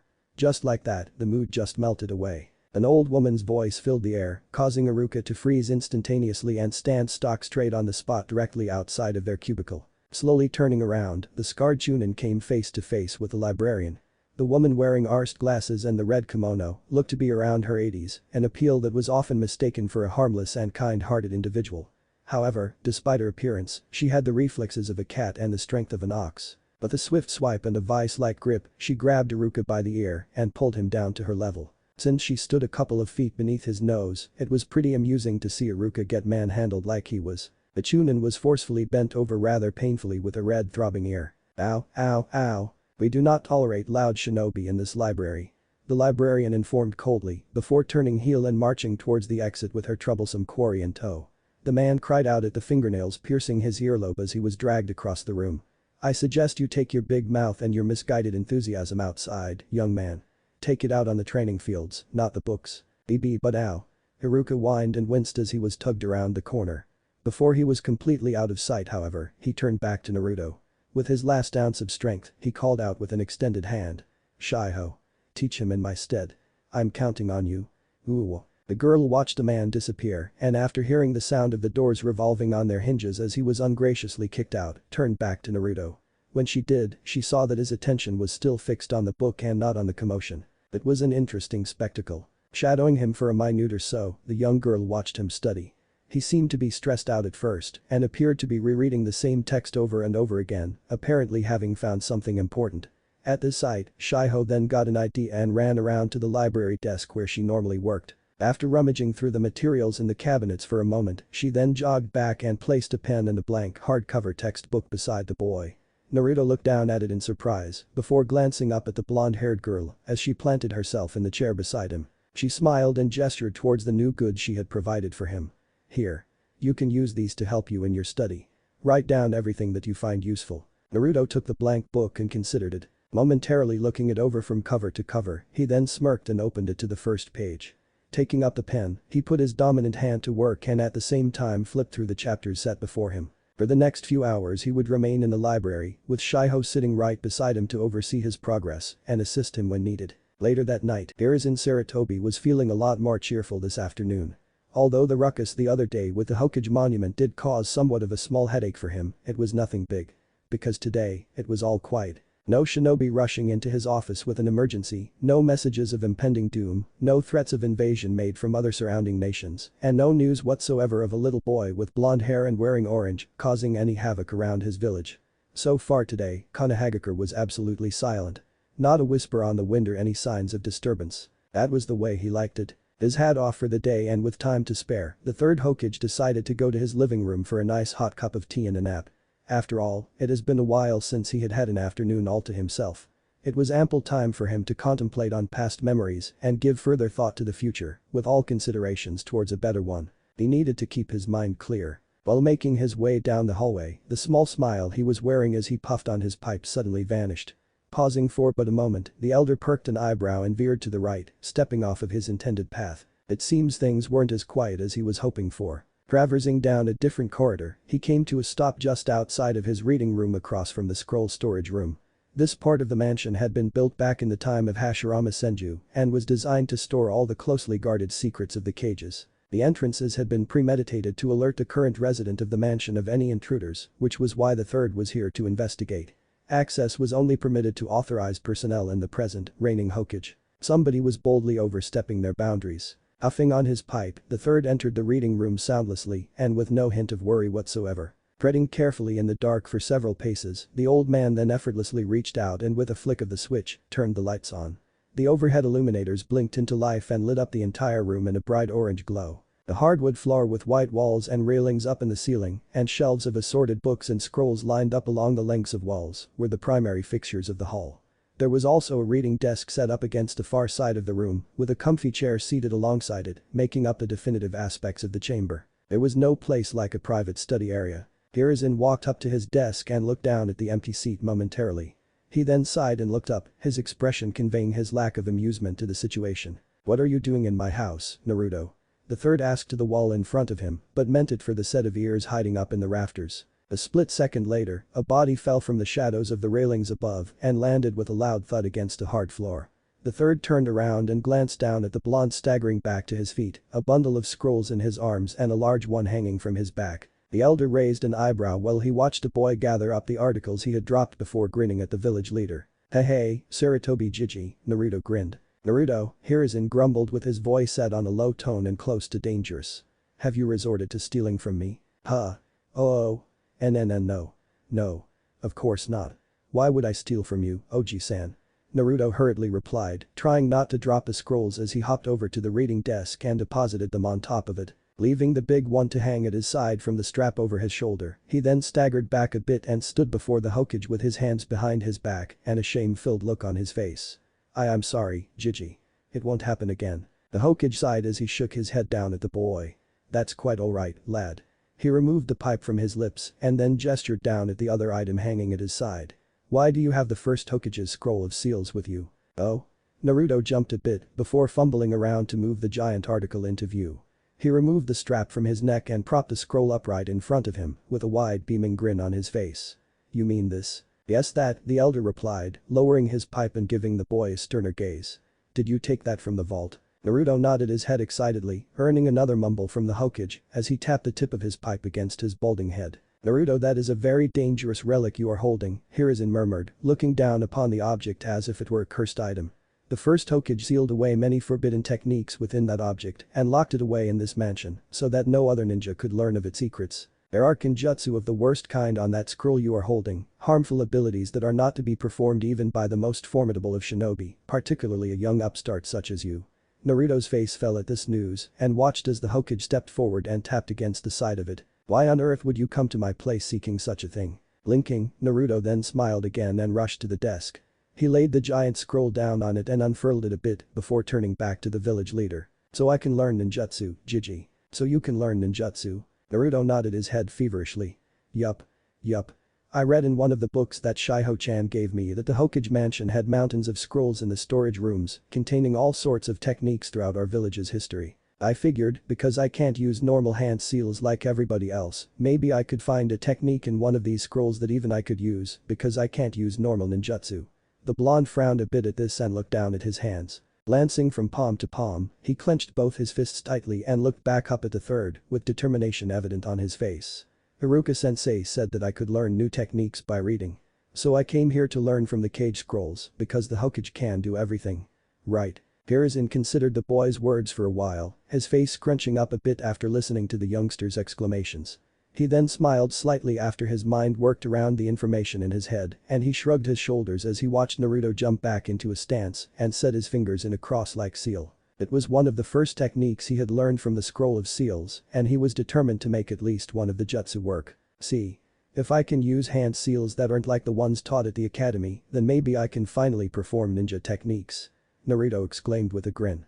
The third stepped away with his attention fixated on the youngster, pipe hanging from his mouth and hands behind his back. Curious to see what the boy had learned from his brief period here, Hiruzen observed as the Jinchuriki concentrated hard and began the simple process of molding chakra. Well, attempted to. The Hokage unflinching watched Naruto struggle, puffing on his pipe lightly as the boy tried to produce a jutsu.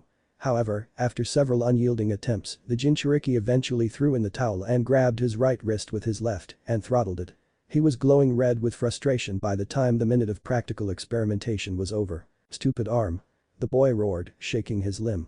"You good for nothing." "Calm down, lad," Hiruzen chuckled, placing a hand on the boy's shoulder and ceasing his attack on himself.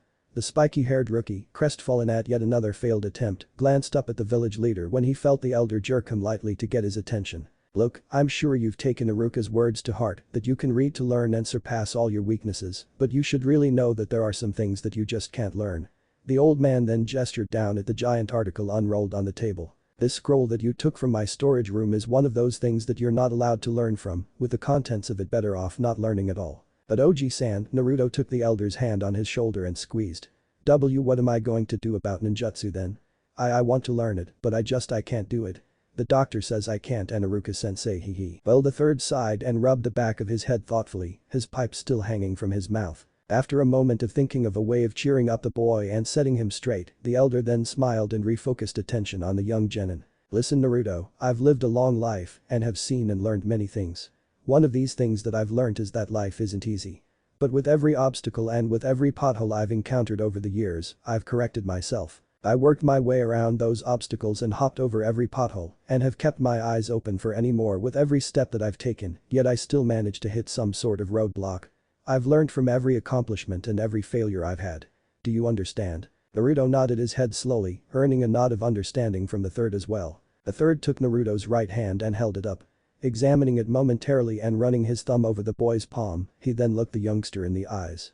You may not know it, but this right hand of yours, despite its misgivings and problems, may become something special one day. You have to learn from these problems that it gives you and work your way around them. He then lowered the Jinchuriki's right hand and picked up his left, performing the same look over before enclosing the boy's fingers around the palm. Your left hand possesses none of the problems the right one does. So learn to use techniques with your left instead of your right. Be creative. Naruto blinked and raised both his hands to look at them again. He made sure to give them a thorough examination himself, but then had his eyes straight at the scrolls he had deposited on the desk. His mind trailed over every possibility, accompanied with the new information he was receiving from the village leader. After one or two glances, Naruto then turned his attention back to the third Hokage to see him still smiling at him. The elder placed his hand on the Jinchuriki's head in a comforting manner to ease the trials going through his mind. I know you're a bright young boy, Naruto, one who is just beginning to discover his true potential. You just have to open yourself up a little bit more, Hiruzen exclaimed. Try not to ask too many questions. If you can, try and answer them for yourself. The elderly shinobi then straightened up and took the pipe out of his mouth, blowing a ring of smoke into the airspace in front of him. He laughed quietly at his next thought, but made the following statement clear enough for his lowly, young audience to hear. Though the idea may sound a little bit far-fetched, why not? If you can't use ninjutsu with both hands, then try going through the seals with only your left hand and follow the processes from there. Who knows, if you can make it work, then you might just be able to perform ninja techniques yet. Naruto's eyes widened a little and looked down at the solitary hand in question. However, before he had a chance to explore this proposed concept, he was suddenly turned on his heels and hurried out of the room by the old cage. The village leader gently shuffled him out into the corridor, using the boy's stupor to gently comb him out of his hair. Come on, lad. Time to go home, Hiruzen chuckled. You can practice the new techniques you've learned out on the field. I'm sure you've picked up one or two things from your many library excursions today. After being gently nudged out the door, the boy turned around to face his idol. When he craned his head upwards, the Jinchuriki was met with an amused smirk from the old man. Try not to sneak into my house again, Naruto. I don't want the Anbu getting the wrong ideas. Go on now. Hiruzen gestured down the hall with a nod, indicating the general direction of exit from the premises. After a nod of understanding, Naruto then smiled and leapt at the old man, hugging him briefly. Thank you, Oji-san. But the final exchange of smiles and a wave, the genin then hurried down the corridor and leapt out the nearest window. Not particularly the most civil way to exit a house, but it meant that he was punctually out of the Hokage's way for the time being. Hiruzen shared a quiet laugh after watching his unexpected guest vacate the area and turned back to attend to the mess in his reading room. With his hands behind his back, he waddled over to the desk to collect the deposited scrolls. He only had to spare a brief glance down at the material laid out in front of him to determine that young Naruto had gone through quite a bit of the stuff from the vault. Most of the items of interest were based on unique hand seals and techniques that didn't require any seal weaving whatsoever, with some of the other titles being based on specialist techniques and tactics used only by the cages, but he figured they were nothing to be concerned about. Rolling up the ones that were open and collecting them in a bundle, along with the scroll of seals, the third prepared to take them back to the room they belonged to. However, just as he was picking up the last of the articles, he heard a shimmying of gentle footsteps behind him and quirked an eyebrow. The elder's movement stopped altogether when the floorboards behind him creaked at being treaded upon. He panned his head slightly. Judging from the weight of your right foot, I can safely say that you are not the Naruto I saw 2 minutes ago, the third Hokage stated and glared at the figure standing directly behind him. The darkened visage of an exact copy of Naruto, dropped in an aggressive stance and grinning widely, was an indication that this new visitor didn't intend on leaving without causing harm. Hiruzen's brow furrowed. I take it you didn't drop by for a cup of tea? No. But I will have that scroll you're carrying.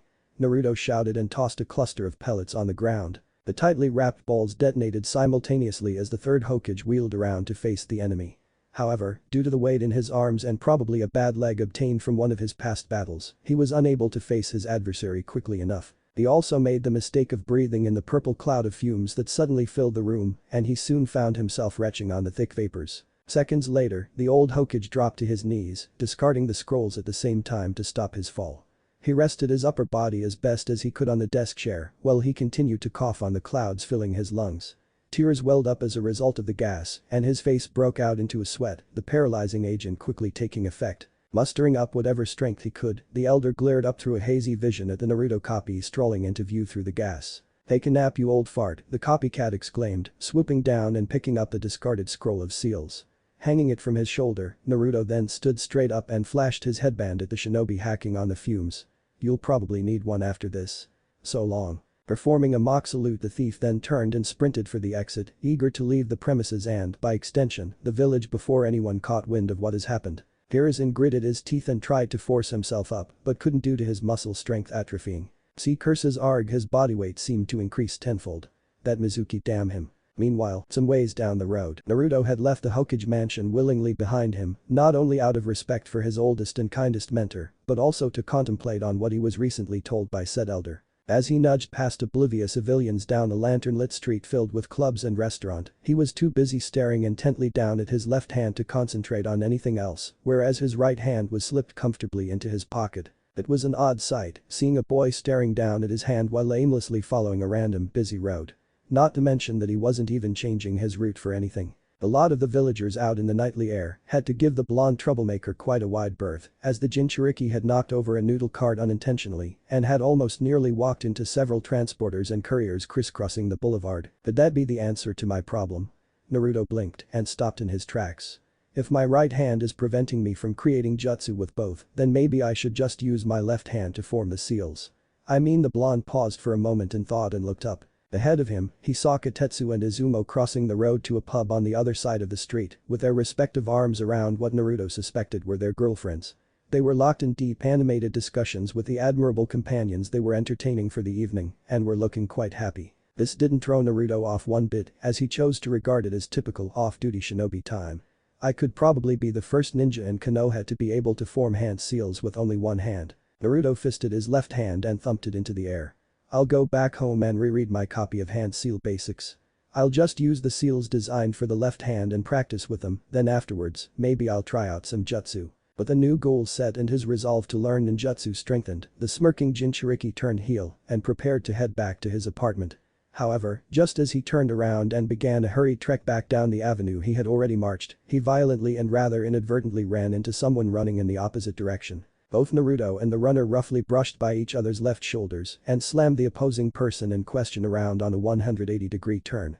In the end, the two headlong colliders ended up facing each other on their opponent's previous side of the footpath. "Hey, watch where why." Naruto was about to begin a confrontational argument, only to cut himself off when he realized that he was actually talking to himself. Literally, the newly made genin blinked in surprise as he stared at who he immediately discerned as a doppelganger, who was also glaring back at him in mild surprise. The copy's expression however changed when it also realized who it had bumped into and stepped back a pace as the twin Naruto sized each other up. The real Jinchuriki looked his duplicate over from head to toe, taking note of the stance he had taken and also the strangely familiar object he had slung over his shoulder. What? Another me?" Naruto remarked before turning his attention to the giant scroll under his exact lookalike's arm. It only took him a couple of glances before he realized what the article actually was in the other boy's possession. The Jinchuriki jumped back somewhat and pointed accusingly at his mirror image with an angry scowl. You stole the scroll of seals. Stupid, loudmouth brat." The copy Naruto growled back, wrapping a protective arm around his package. At the same time, he looked around at the light crowd of villagers whom had suddenly stopped to look at the commotion starting up between the two hot-headed individuals. "Great, first I try to pass myself off as the demon spawn and then I run headlong into him.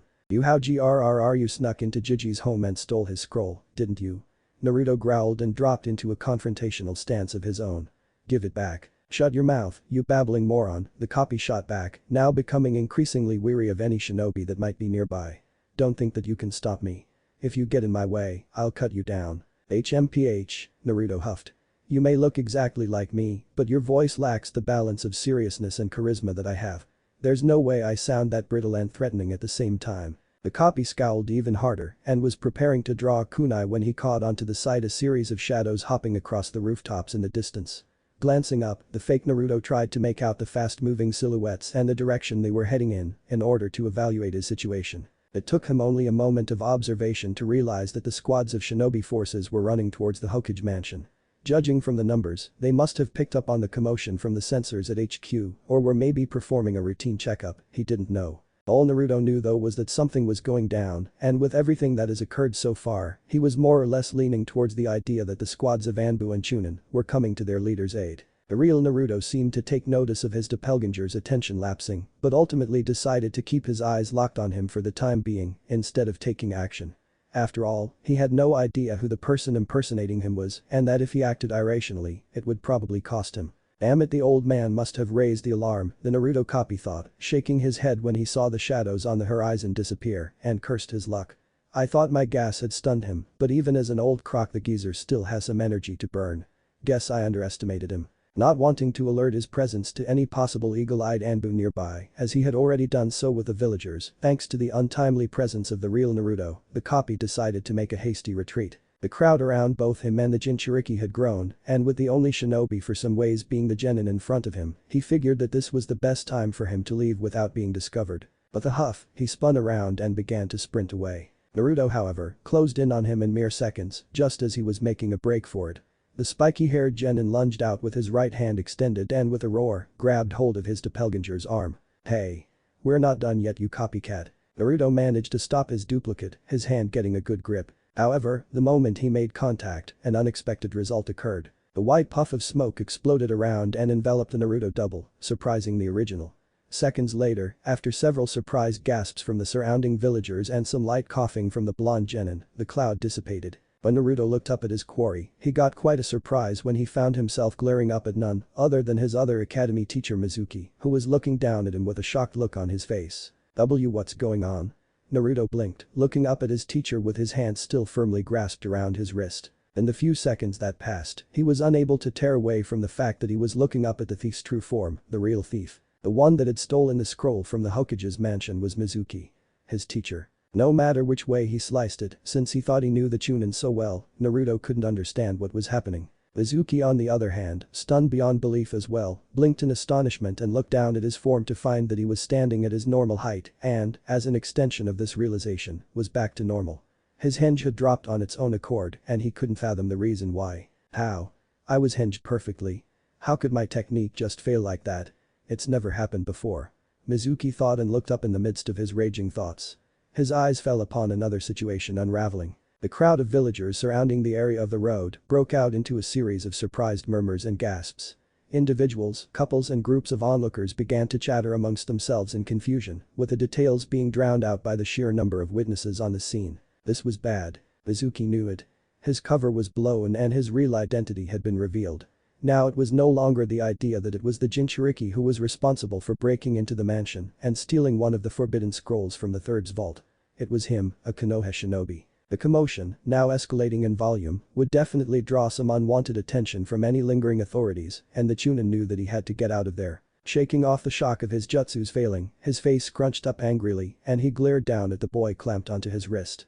With an angry growl, he side-kicked Naruto in the stomach, sending him flying at the force of the blow. At first he thought he landed a clean hit. However, his reflexes still working away, Naruto managed to cross his arms over his chest in time to take the strike, seconds before he found himself lying on his back many feet away from where he had been standing moments ago.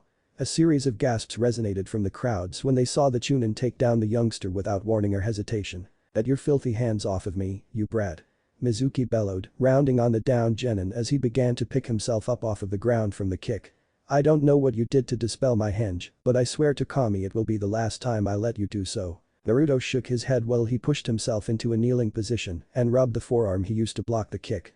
During which time he glared up at his teacher to see the white-haired man glaring at him with frustration framing his features. "Why?" Naruto groaned, rising to his feet. "Why did you take the scroll, Mizuki-sensei? Is this some kind of a joke or what?" Spitting to the side, the Chunin grinned as he glared hatefully at the boy. Geez, that idiot Iruka gives you way too much credit. The man chuckled and threw his arms out, leering at his young opponent. Well, if you want to know so badly. Fine. Just to help you get to this point faster. Yes. You can call this a joke, a trick if you will, the biggest one you'll ever see performed in this entire village. My plan was to become you and steal the scroll of seals from the third Hokage's vault and escape from Konohagakure with it while leaving the impression that you stole the scroll for yourself. But why me? Naruto hissed. Because you're just too easy, Mizuki exclaimed, his brow furrowing even more as he pointed at the boy. You're the fool, the idiot, the slippery troublemaker, the one who's always playing tricks on the villagers, the Chunin grinned, wrapping his arm tighter around his prize. If anything else, this whole thing was just to disgrace you and put enough blame on you so that the higher-ups would have to step in and bring you in for good, maybe even put you down. Naruto gritted his teeth and pointed at the man. You're the one that they're going to put down. Please, I'll be long gone by the time the Chunin and Jonin forces can organize themselves effectively to begin their pursuit, by which time you will be dead. Mizuki chuckled. Death is the only thing that befits a demon. Mizuki. The Chunin, talking down at the little scrap standing in front of him, flinched when he heard the familiar voice and glanced behind him to confirm his suspicions. He ground his teeth in annoyance when he saw both Kitetsu and Izumo on the road, side by side. Some of the villagers that had witnessed the events up to this point had fanned out in search of help and had managed to drag the pair out of the club they were in to settle the situation unfolding. Them being the closest enforcers for some ways, they were the most logical choices to settle this conflict, and with their date standing wearily behind them with the rest of the crowd, it left the two companions to face the betrayer down alone. Mizuki paid little attention to Naruto from that point, shrugging him off as an inconvenience, and decided to focus on the even bigger problems that had rolled in. Still, the traitor could only scoff at the benchwarmers now readying themselves for battle. What the hell do you two want? The Chunin growled. Is everything you said true? That you stole the scroll for yourself and are trying to incriminate our friend? Kitetsu demanded rather than asked, drawing a kunai from his side holster. If so, then we hereby place you under arrest for treason. Hand over the scroll of seals and come quietly, Izumo stated, also drawing a kunai. You can't defeat us both. Mizuki smirked. I beg to differ, oof. The man was cut short from another long-winded speech when he felt a fist and something else jagged impale his stomach. The man leaned over sharply as he was forced back by the genin, who he had been yelling at before, tackling him with a power hit, kunai held deftly in his hand. The Chunin spewed up blood and staggered backwards, with Naruto grinning triumphantly beneath him.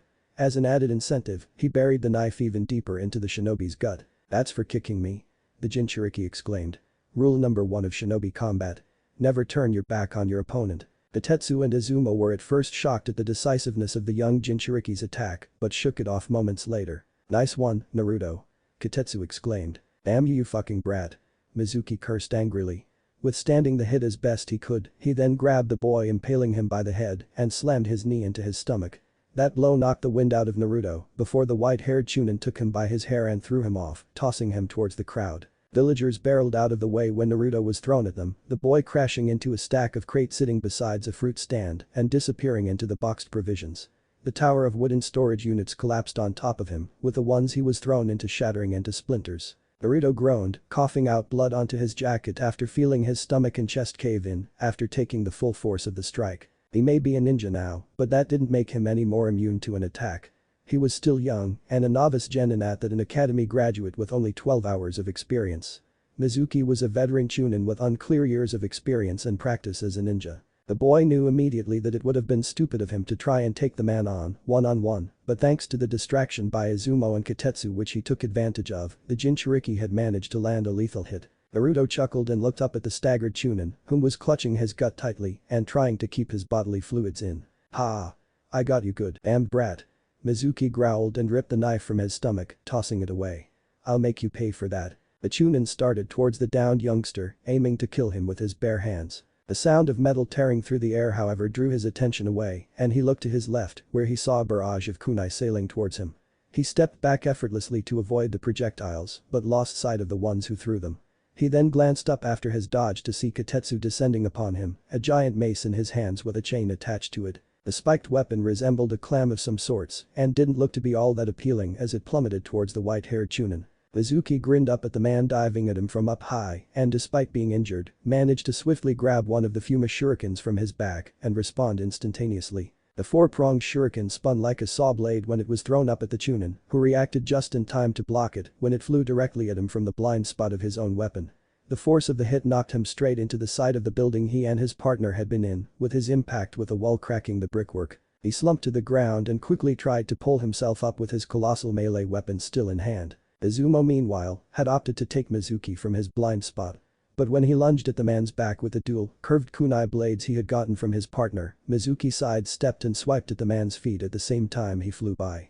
The Chunin yelled out in surprise when he was thrown over and tumbled to the ground. Performing a barrel roll, Izumo skidded to a stop and retaliated with another lunge from a crouched stance, roaring when he lashed out with his two swords. Mizuki grinned and grabbed the man by his wrists, skidding backwards for a couple of feet when he caught the attack meant to cleave him into 3 pieces. Too slow. Mizuki laughed, performing a grappling twist that disarmed the Chunin and left his midsection open for attack. With a swift sidekick, the skilled shinobi sent Izumo flying back across the road, which he hit after covering about 20 feet.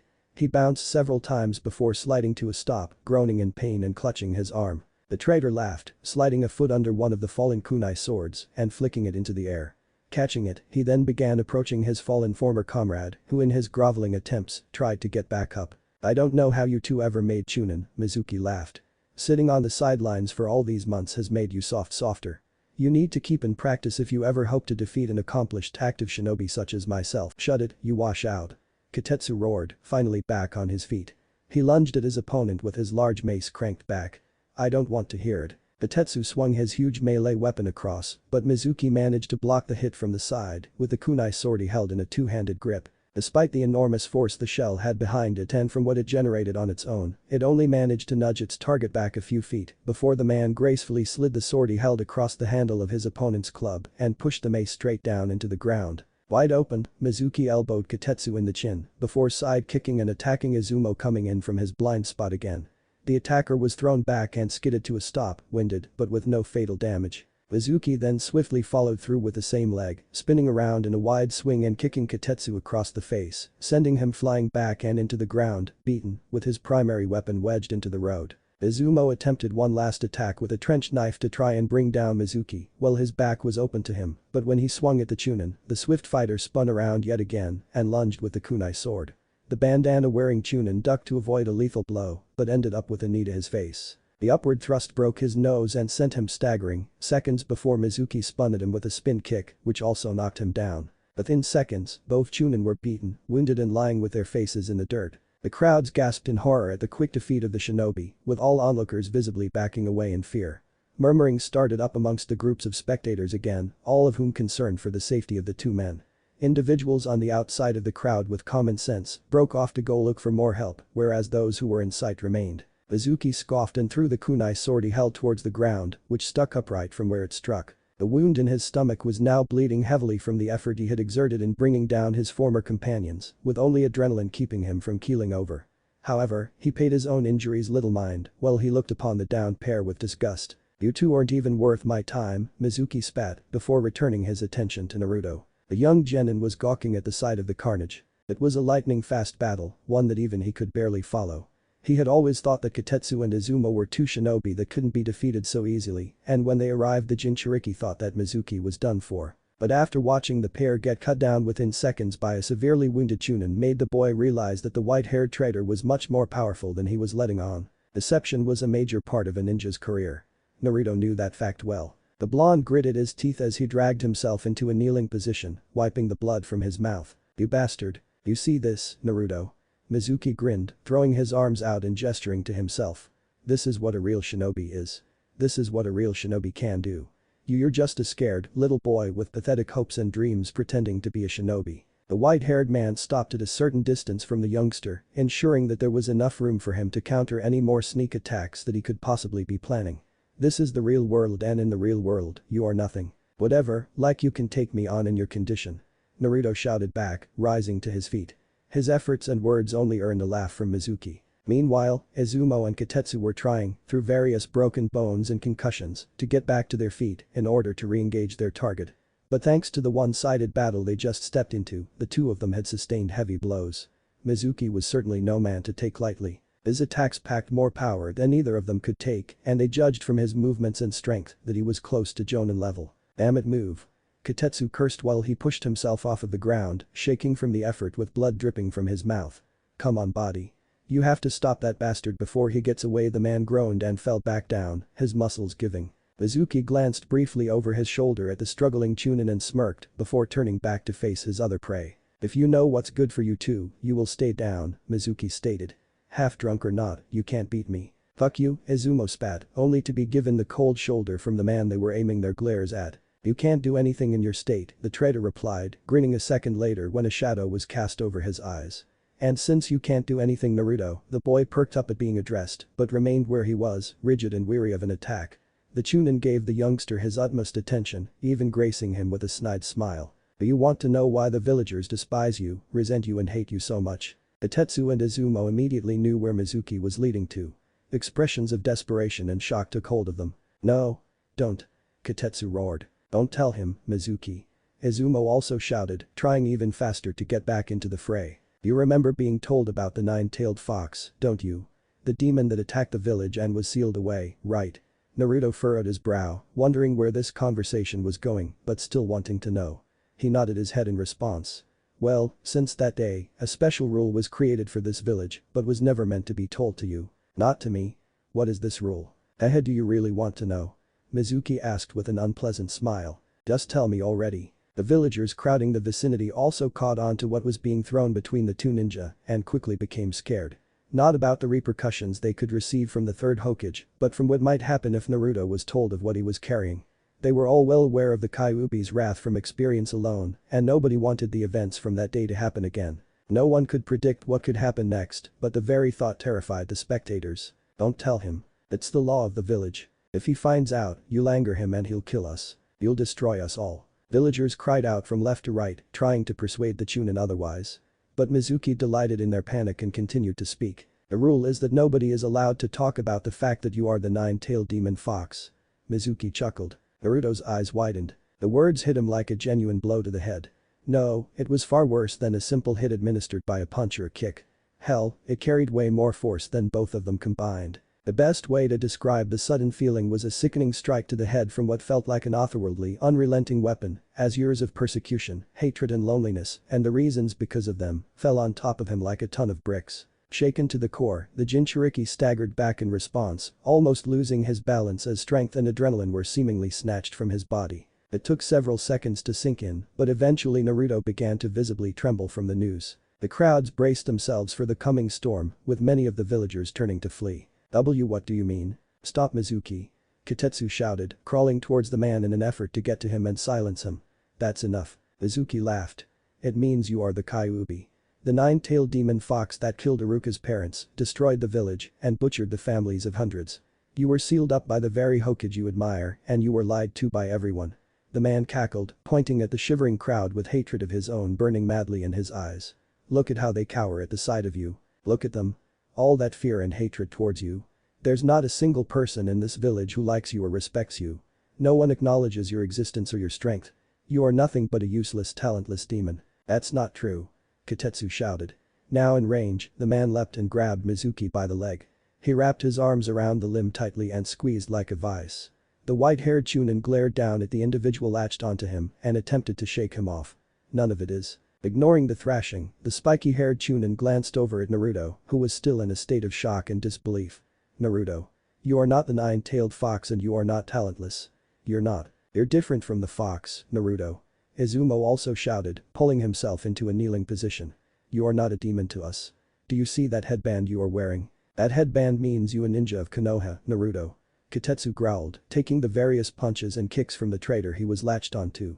However, Mizuki's efforts bared no fruit whatsoever, as the Chunin held on for dear life. That means you are our comrade and our teammate. No, you are more than that, you are our friend. Naruto blinked when he heard this and he looked down at Kitetsu, seeing the man grinning up at him, before looking over at Izumo to see that he was also smiling. We acknowledge your strength, Naruto, your real strength. The spiky-haired Chunin exclaimed above his struggling. You mean a lot to us, Izumo stated, growling through sheer effort as he stood straight up. Mizuki rounded on the shinobi and glared hard, but couldn't move freely enough to necessarily prepare himself, as the other one was still clamped to his leg. Let go of me, you pathetic waste of skin. Never. Kitetsu shouted, drawing a kunai from his pouch. With a roar he drove it into his opponent's leg, with Mizuki roaring out in agony when the blade buried itself deeply into his calf. Naruto looked on in surprise as he watched the two Chunin grapple it out, one wrestling to bring the other to the ground, while the other attempted to peel him off with no success. He then looked over at Izumo, who brought out a cluster of shuriken from his pouch and dropped into a stance. "You fools." Mizuki yelled, gritting his teeth in frustration while he fought with the man's grip over the knife in his leg. "You'd risk your lives to protect this demon. He's not a demon. He's a shinobi of this village," Izumo stated, cranking back his shuriken. "And yes. We will protect him." He yelled and tossed a handful of weapons, the projectiles cutting through the air swiftly towards their target. Mizuki stepped back fearfully, crossing his arms over and taking the barrage head-on. The stars hit him in the arms and the vest, and though all of them hit with painful accuracy, they didn't bury themselves deep enough to pierce any vital organs. With a shout of agony, Mizuki uncrossed his arms, throwing off some of the blades embedded in him, and looked up to see Izumo rushing him. Having had enough of dealing with the two, the traitor dropped down and slammed an elbow into Katetsu's back, hitting him between the shoulder blades with a loud crack. The man cried out when he felt his bones break and relinquished his grip enough for Mizuki to rip him off and kick him away. The Chunin then rounded on Izumo, whom he then sent a heel kick straight into his chest, sending him flying back into the building behind him several meters away. When Izumo hit, he fell to the ground with a loud thud. Mizuki followed up that attack by drawing the last of his Fuma shuriken, the giant weapon unsheathing itself completely and spinning in his grip when it was drawn back. "Ah, you good-for-nothing mongrels." Mizuki bellowed and threw the giant four-pronged blade, which curled through the air gracefully and aimed to impale the Chunin slumped against the damaged brickwork barrier. However, just as the weapon was mere inches away from impact, an orange blur suddenly leapt out of nowhere and a loud clang rang out as the windmill blade was shattered into several pieces. The attack was blocked, the weapon cascaded into pieces, and its path was replaced by a reinvigorated Naruto, who landed in front and at the defense of a stunned Izumo. The crowd surrounding the battlefield gasped in unison. Naruto, the very child that was the container of the nine-tailed fox, the malevolent demon manifested from the intense hatred of others and was said to be nothing more than that, had just saved a man's life. The audience was baffled beyond belief. Furthermore, Mizuki was also stunned into silence by the boy's response, having first suspected him to go ballistic at learning that he was the Kyuubi's Jinchuriki. But he didn't. The boy surprised them all by taking a solid stance against the traitor and stood before his defeated comrade to defend him. Izumo, though relieved at being saved, chuckled as he looked upon the boy's back. "Thanks a bunch, kid," the bandana-wearing shinobi chuckled and tried to sit up some more, but found his energy quite literally drained from his body. "Oh yeah, don't spoil the moment, Izumo-sensei," Naruto stated as he glared their attacker down. "Ultra cool shinobi don't talk during these things." Izumo laughed lightly at the youngster's humor. "Yeah, I guess you're right, you shouldn't have done that," Mizuki hissed, dropping into a stance and preparing to combat the boy. He had taken the other two shinobi without that much concern, but against the Kyuubi, he felt more caution was now necessary. "Is that demon of yours begging you to slay me?" You and I are the same." "No, we're not, Mizuki." Naruto angrily growled back at the statement, fists clenching tightly. "Not even close. You are a traitor to Konohagakure, who kills for fun. Me, I am a ninja of Konohagakure who protects his comrades. So if I am really the Kyuubi's container, then what does that make you?" "Huh?" Izumo grinned at the boy's reply, with Katetsu also chuckling from the sidelines from where he lay. The crowds were also overly impressed by the youngster's choice of words, and though they stood at a distance and had at first been overcome by fear, watched on intently to see what would happen next. Mizuki growled and flipped through a series of hand seals.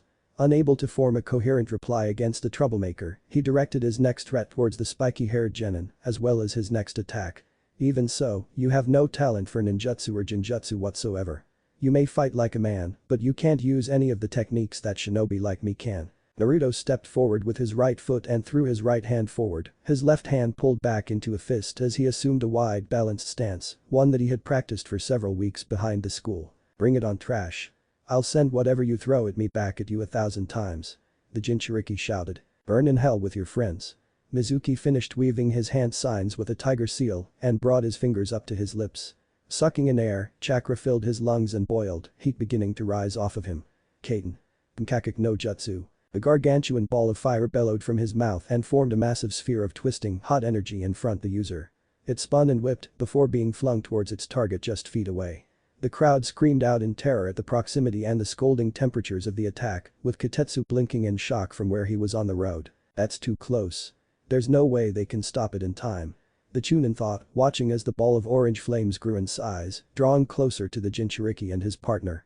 "Get out of there." Mizuki laughed as he watched his attack engulf both Naruto and Izumo, the blaze expanding and preparing to detonate and hopefully take everyone else around them with it. Though the bright orange flames would surely alert any nearby shinobi to the battle, the traitor no longer cared. All he wanted was to see the demon child burn before him. Hahaha. What can you do now, demon fox? The Chunin shouted. However, his loud gloating and the malicious expression he wore soon disappeared when he saw what happened next. The massive fireball he had unleashed simply stopped and a split second later, it exploded. But it wasn't a fiery explosion that created a huge crater or roasted its surroundings. It simply exploded into air into nothing. The fire burst into flickers on the wind, with the flickers becoming cinders and the cinders becoming nothing. The trench from where it started finished at an equally shallow trench where it was supposed to end and level the area, right in front of Naruto and Izumo. Mizuki's jaw dropped when saw that both the Jinchuriki and the Chunin were untouched by the flames of his technique. Impossible, the man staggered back weakly, his body beginning to tremble. That's impossible. Naruto was also shocked. His right hand was extended and though his knuckles caught the very brunt of the attack, he wasn't burnt at all. He had kept his fist extended in response to the giant fireball aimed towards him in hopes of taking the hit instead of Izumo, all in order to protect him. But shockingly enough, his right hand, by some otherworldly force or something beyond his own knowledge and experience, had dispelled the technique with just a simple tap. He had literally touched the fires of hell itself and extinguished them. The Jinchuriki retracted his right hand and looked down at his palm. Smoke rose off of it briefly, but then it disappeared a moment later. He flexed his fingers, overcome with bewilderment at what had happened. It didn't take him long to piece together everything that had occurred so far in his life into one simple answer. It was the reason why he couldn't use conventional jutsu like everybody else, the reason why Mizuki's henge dispelled, and the reason why he was able to completely stop a massive wall of fire composited of raw chakra from consuming him. What are you? Mizuki shouted, pointing at him. What in the hell are you? Naruto smirked and clenched his fist once again, glaring at the man that had tried and failed to kill him. I am Naruto Uzumaki, shinobi of Konohagakure. The blonde exploded into action and he charged straight at the rogue. With his excessive taijutsu training, he had gained yet another step up in strength and speed, which showed as he sprinted directly at the stunned man in an orange blur. The Chunin jumped in surprise at the boy's movements and reached back to draw a kunai. But by the time he managed to bring it around, Naruto was already within his defensive circle. Directly beneath a much taller shinobi, Naruto lunged straight up at him. He put every ounce of strength and power he could muster into his right fist and with a tremendous roar of effort, he slammed it straight into Mizuki's face. The result was almost reminiscent of the times he had pummeled all those logs he had been practicing on into submission. Just like the trees themselves, Naruto toppled Mizuki in a single swing. The man was knocked out cold by the force of the blow he took point blank, which quite literally broke his jaw, smashed his nose and knocked his teeth out. Furthermore, the megaton hit sent him hurling through the air and into the fruit stand Naruto had been previously thrown into. He crashed straight through its remains and bounced along the ground several times, moments before slamming straight into a wall, splitting the concrete barrier. A second later, Mizuki's unconscious broken body fell to the ground with a loud thud. All it did from there was twitch and croak as the man looked up through a dream world with a bloodied face. The scroll of seals lay unscratched within the wreckage of the fruit stand. It was over. Naruto panted while he watched the stall he had sent Mizuki through collapse. After confirming that the scumbag was down and out, the blonde then straightened up and adjusted his forehead protector. With a wide grin, he let out a laugh of amusement and spun around, giving the peace sign to everybody behind him. Did you see that? The Jinchuriki exclaimed. Izumo, Katetsu and the villagers in the area were quite literally stunned. They were all gawking at him with slack-jawed expressions and looks of disbelief drawn plainly on their faces. Understandably enough, a certain amount of time ticked by in which Naruto waited for an applause, his victory sign and expression falling a bit. He exchanged their looks of silent astonishment with a frown. What? Ever seen a genin kick the snot out of a Chunin before? Naruto rubbed the ridge beneath his nose, sniffing and turning away in a pouting gesture. It wasn't that tough, Yano. About a minute later into the victory, Izumo and Katetsu shared looks. A brief telepathic word between the pair occurred, in which they silently discussed how in the world of fresh out of the academy, genin was able to beat someone that they were unable to take down together. However, all of these thoughts passed them in time, and they both smiled in unison and glanced back at the Jinchuriki. Pulling themselves to their feet with the help of the villagers, they then waddled their way over to the boy. The two Chunin were the ones to start the applause, using whatever energy they could spare to celebrate the boy's victory over the real demon. By the time Naruto looked back, the rest of the crowd surrounding him had already begun to applaud his success, along with the wounded shinobi. It started off slow at first, but then slowly progressed and transformed into a storm of praises that was as equally loud as the cheering at a sports festival. The entire neighborhood that had witnessed the unbelievable fight clapped, whistled and congratulated the Jinchuriki, with Naruto looking from one face to the other in surprise. Men and women from the crowds approached him and began patting him on the shoulders and ruffling his head. It was a surreal sight. Good on ya, Naruto. Well done. You are truly a ninja of Konoha. We're sorry we ever doubted you. The praises came in waves as Naruto was flocked from all sides. Izumo and Katetsu were also helped over to the boy through the masses, with the spiky-haired Chunin with a bandage over his nose, patting the youngster on the shoulder and giving him a reaffirming squeeze to comfort him. The blonde looked up at the injured shinobi to see him grinning down at him. Well done, kid, the slacker chuckled. Must be some transition getting so much positive feedback from an audience so suddenly, huh? At first, Naruto was confused. But after looking back and forth between Izumo, Katetsu and the people who were still applauding him, he then looked back at the Chunin and smiled. That smile shortly afterwards became a grin and he rubbed the back of his head in an oh-so-Uzumaki way. Heh. I guess it is pretty cool. As Naruto was swamped by his new fans and more people coming in to congratulate him, more shinobi arrived on the scene to clear up the mess. Unknowingly, among the first to have arrived in time to witness the final moments of the battle, and then some, was Iruka. The man was squatting on the ledge of one of the many roofs surrounding the vicinity, camouflaged by the night and illuminated ever so slightly by the street lamps.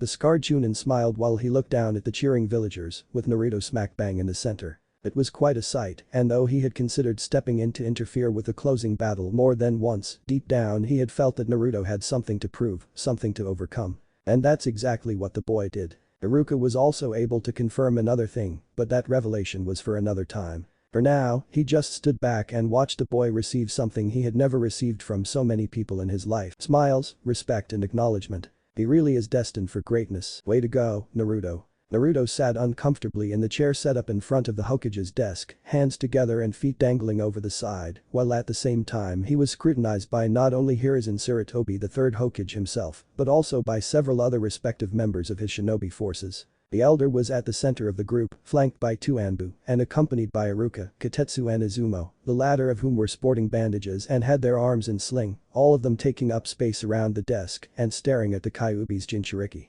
On top of that, it was deathly silent. As a matter of fact, it wasn't the silence in the chamber that was so nerve-rattling for the normally open and loudmouthed Naruto, it was the fact that everyone present in the room had their eyes fixated on him. Not to mention that it felt like he was in an interrogation hall, since the windows' blinds were covered and the entrances were sealed shut, with silencing and stun tags pasted over the doors and glass panes. The blonde twiddled his thumbs anxiously, all the while looking around and admiring the pictures on the walls and taking in the purple carpeting. There were quite a lot of unique additions made to the room by the current reigning Hokage, above all of the other standard equipment, including the viewing orb set up right beside the elder on the desk. Naruto was able to identify these many aspects and changes to the room thanks to the many hours he had spent touching up on the Hokage's environment in preparation for when he would eventually take the throne. Although, it wasn't much of a throne, it was basically a chair with wheels on it that swiveled. It was pretty cool. Naruto murmured, looking over at the third Hokage nervously.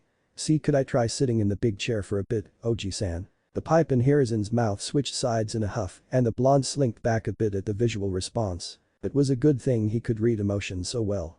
He was very personality conscious. Okay, never mind, Naruto then carried on with whistling. The third Hokage breathed deeply on his pipe as he considered the boy seated before him carefully and after due analysis and thought, waved his hand. At that address the two Anbu guarding the elder phased out of sight, disappearing from the room and leaving the invited shinobi on their own for the time being. Once his bodyguards were gone, Hiruzen then removed his pipe and placed it on the desk in front of him so that he could focus all of his attention on the Jinchuriki, gazing uneasily at him. Naruto, the village leader began, drawing the blonde's full attention to him. I heard about what you did last night out in the village after you left my house. You defeated Mizuki, and you saved Izumo and all of the villagers present in the area from a powerful C-rank fire release technique that could have caused considerable damage had it exploded. You also returned the scroll of seals back to me safely after confirming the rogue shinobi's defeat. The Jinchuriki nodded at the summary of last night's events read out to him in full and gulped. Boy, he sure hoped he wasn't going to get into trouble for this. It wasn't even his fault the scroll was stolen. It was Mizuki disguised as him.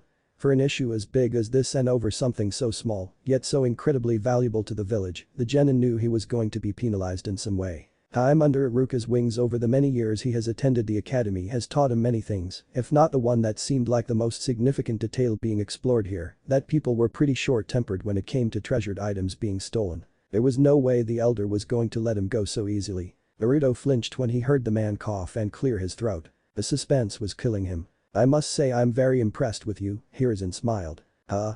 Naruto pointed at himself. He had received quite a lot of praise from Kitetsu, Izumo and Iruka for his actions from yesterday and was applauded by the villagers for his efforts.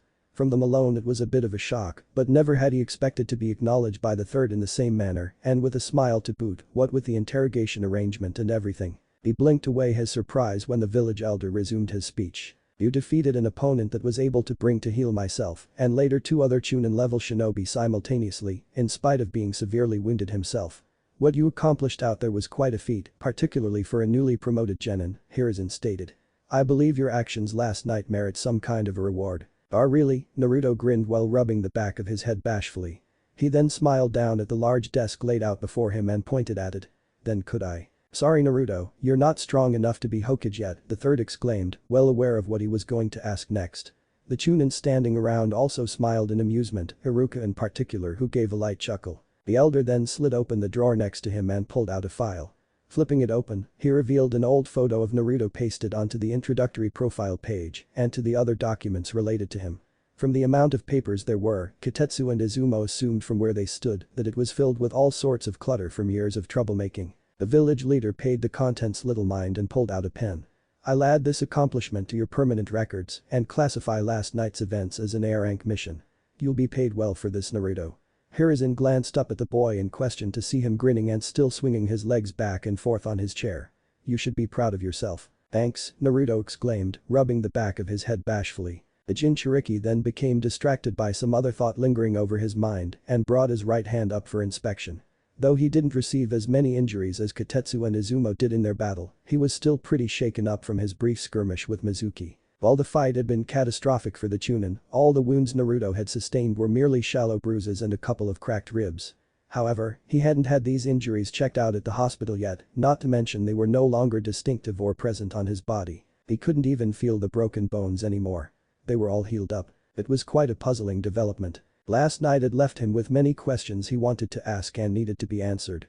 Of course, now that he was in the presence of those who were with him at the events of yesterday afternoon, in addition to them being people who knew him best, it was the most convenient time to start asking. There's one thing that's bugging me, the boy began meekly while looking up at the shinobi present. How was I able to stop that giant fireball technique that Mizuki Baka threw at me? My hand just tapped it and it disappeared into thin air and it didn't even hurt me one bit. Actually, I'm wondering about that myself, Izumo stated, looking over at their village leader questioningly. Kitetsu and Iruka accompanied their fellow companion with nods of agreement, all 3 Chunin quickly becoming immersed in deep contemplation over the miracle that they had witnessed the other day. It was baffling. With the proximity between the target and the user, it would have been impossible for Naruto to have effectively countered with a defensive technique in time, even if he could use jutsu. I didn't see him weave any hand seals or generate any chakra whatsoever to defend himself, Kitetsu spoke, gesturing towards the boy in question. If you ask me, a wind release technique that didn't require any seals whatsoever would be the most logical explanation, since his counter against the fireball jutsu didn't manifest itself as anything other than an atmospheric disturbance. There was nothing, the third Hokage murmured to himself, pausing for a moment in his scribbles. He then propped himself up on his elbows on the surface of his desk and laced his fingers together. Resting his chin on his hands, he looked over at Naruto and began analyzing him intently from the head down. Unknown to the other shinobi he was just as perplexed and curious about the boy's unique ability as the next person. However, in spite of his unfamiliarity with the issue, the well-educated man had a vague idea as to what the technique could have been and what its properties entailed. Iruka, you took the boy down to the hospital yesterday, didn't you? Hiruzen asked, earning an immediate nod from the Chunin. Yes, Hokage-sama. What did the doctors say about his condition? Well, it's pretty hard to explain, the scarred man replied, turning towards his student sitting close by and listening in on their conversations with absolute focus. Dr. Imihai Uga was the one who performed the diagnosis on Naruto's body. Aside from his right arm, the rest of his body's chakra network is in perfect condition. The passages aren't obstructed by anything and his tenketsu are in perfect balance. It was only his right arm she had trouble discerning. How so? It's not damaged physically in any way, it's just functioning abnormally. All I know is that it prevents him from performing ninjutsu with regular seals and that for some reason it disrupts his techniques and the techniques of others, Iruka stated with a shrug.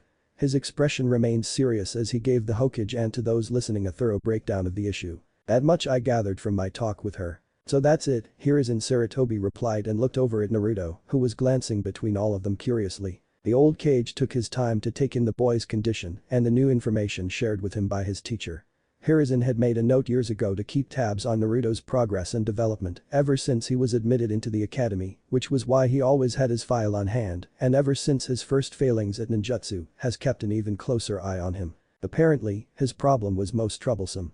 There were no faults or irregularities in his physical form that would warrant serious medical treatment, and it certainly wasn't the Kyuubi or any lack of chakra that was the cause of it. However, there was something lingering at the back of his mind that the elder was overlooking. He just couldn't place it. It's his right arm only though. Why? Hiruzen murmured. In other cases, chakra nullification isn't simply localized to a single part of the body. It only occurs if that part of the body is severely damaged or the body itself is unable to use chakra at all. The only other explanation I can think of aside from damaged Tenketsu points or a genetic abnormality is that the boy's chakra was purposely sealed off or displaced. He tapped his fingers impatiently, his expression conveying the sense that he was stressing severely over the boy's predicament. Fuinjutsu. Techniques that powerful are only used on prisoners down at Mizukijima and by shinobi formerly of Yuzashiogakur. However, it doesn't just distort his chakra in his arm, it utilizes it and produces a field that disrupts other chakras as well. Could it be? Hiruzen's eyes widened and he looked up ever so slightly. The light gasp that accompanied his change of expression didn't go on unnoticed by the three Chunin and Naruto. All those present focused ever more closely on the elder as he lowered his arms to his desk and kept his train of contemplation straight and true. That must be it then. Hiruzen raised his hand to his chin and rubbed his beard thoughtfully, and Uzumaki clan's secret technique composed of self-replicating seals pasted onto his chakra network at a specific location. It must be an incredibly powerful technique if its primary function is to disturb the spiritual, physical and natural energies surrounding him. There are only a handful of people I know who can use jutsu originating from Yuzashiogakur of that level. Kushina. And what was that, Oji-san? Naruto asked, hearing a name. The old man smiled and laced his hands together, placing them back on the desk in front of him. I believe I mentioned this to you last night when you broke into my house to read my collection of scrolls, Naruto. There are a lot of things in this world that I have seen and learned, and there are many things that I have in-depth knowledge of. How to run a village, the whole country's history, famous shinobi, battle tactics, jutsu, but the strange ability in your right arm is something I'm not too familiar with. He nodded towards the Jinchuriki whose smile visibly fell. However, what I do know is this. The anomaly that has enveloped your right arm is able to neutralize any technique used on you, including entire bodies of chakra, by just coming into contact with the jutsu or the user in question. I'm not entirely sure whether it can dispel any form of jutsu, but I suggest that you find out for yourself. Really? Naruto blinked and looked down at his right hand. A moment of consideration later, and a wide grin spread across his lips. That is so cool. Cool indeed. Katetsu frowned at the boy's luck. Wish I had that ability. There is a downside to this though, the third Hokage interrupted, drawing everyone's attention back to him again. Because the technique is fixated to your right arm, your own chakra is nullified whenever your right hand comes into contact with your body, or more accurately, your left hand during the hand seal process, effectively cancelling out your ability to manipulate chakra. It's the sole reason why you can't use ninjutsu or jinjutsu, because your chakra is being suppressed at the same time. Oh, Naruto looked at his right arm again. So I can use either one, but I can't use the other. This is very strange. It's inconvenient if you ask me, Azuma looked over at the village elder. That means he's going to have to learn jutsu that he can use that doesn't require his hands coming into contact with one another. Exactly, Haruka said with a smirk. That is why he's going back home to study before team allocations in 2 weeks' time, aren't you, Naruto? The blonde-haired shinobi nodded with a wide grin. Yup. I'm going to learn awesome new techniques that don't need my hands. He pumped his right fist into the air, indicating that he was thrilled by his recently discovered gift and the various possibilities it had behind it. This is going to be cool. Later that day, some hours later, it's not cool, it's not, Naruto groaned as he glared down at the pages of the article in front of him, hoping that the words would read themselves for a change. As flexible as it was for him to study at home, at his own kitchen table without being glowered at by his teachers constantly, reading was still reading. It's so boring. Naruto wasted no time getting back to whatever work he was given by Iruka and Shiho in order to improve his skills and increase his knowledge in the shinobi arts. It was a prerequisite. His fight with Mizuki the other day was a big wake-up call for him in more ways than one. After all, you don't learn anything of real value from just winning, because all it really does is stack up on a person's ego. A person would need to have their butt kicked pretty good to learn that life was hard. Mizuki beating down Katetsu and Izumo and kicking him around with little effort showed Naruto something. Both of the Chunin, who had fought to take back the scroll of seals and defend their village, were stronger than him by far. If the traitor was able to floor them within seconds with so little effort, then Mizuki would have had little trouble with him if he had stepped up to trade some of the punches. Naruto realized that he needed to build up his intellect in the martial arts in order to come up with strategies on the field, as well as techniques to get past a stronger opponent's defenses. Brute force alone wouldn't serve him any if he had to walk through a field of traps set up by a cunning warrior. He needed to fight on their turf, and carefully. However, after going through a couple of his books on tactics, Naruto came to a surprising understanding that brute force did matter in a lot of the areas of close-quarter fighting, and that it also came hand in hand with strategy. The Jinchuriki had a lot to consider in regards to shinobi combat and survival, which was why he was reading from the book specifically picked out for him by his sensei, despite how boring each item was. Still, he had to learn how to get in close so that his new dispelling technique could be used in conjunction with his brawling style of taijutsu. He had been able to take out Mizuki with a single hit, not just because of his own strength, but also due to his technique, temporarily shutting down the chakra in the man's body to deliver maximum impact. This meant that the Chunin's natural defenses against conventional attacks had been lowered considerably in that instant, to the point that his body was unable to take the full force of the hit. It was a contributing factor to the now hospitalized Mizuki recovering in Anbu interrogation headquarters. In spite of his accomplishments, Naruto was spurred on by the words that Iruka had always told him back at the academy whenever he rushed ahead, that Konoha wasn't built in a day, and the fact that he felt he was still so far behind everybody else and was being mocked because of it, compelled him to read on. He flipped over to the next page, a stack of more books from the library on his right shadowing him and his notebook open on his left. After soaking in the next chapter and scribbling down more important details into his pocketbook, the blonde sighed and closed it up.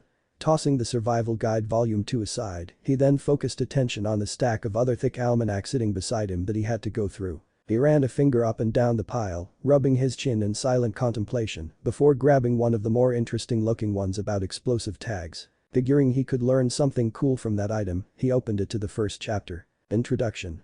Properties of explosive powder. Naruto grinned and stuck his nose into the pages.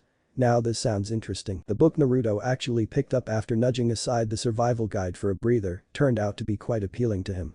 It wasn't just simple enough to understand, but the article also possessed a lot of potentially raw power. It gave him so many new ideas, yet also encouraged the readers of the book not to take the art of crafting explosives too lightly. That was what the other book was also for, how not to get your legs blown off or something like that. Explosive tags.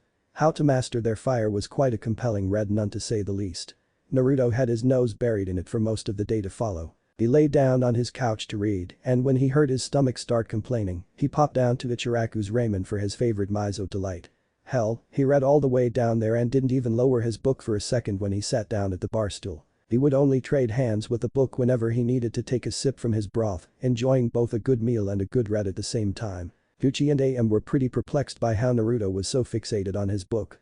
For all the times they had known him as a customer, he would always talk about how cool being a ninja would be and compliment them on their fine ramen. Today, however, all they managed to get out of him was a hello, his order, several ahs and mmms from every time his spoon met his mouth, and a thank you when he left.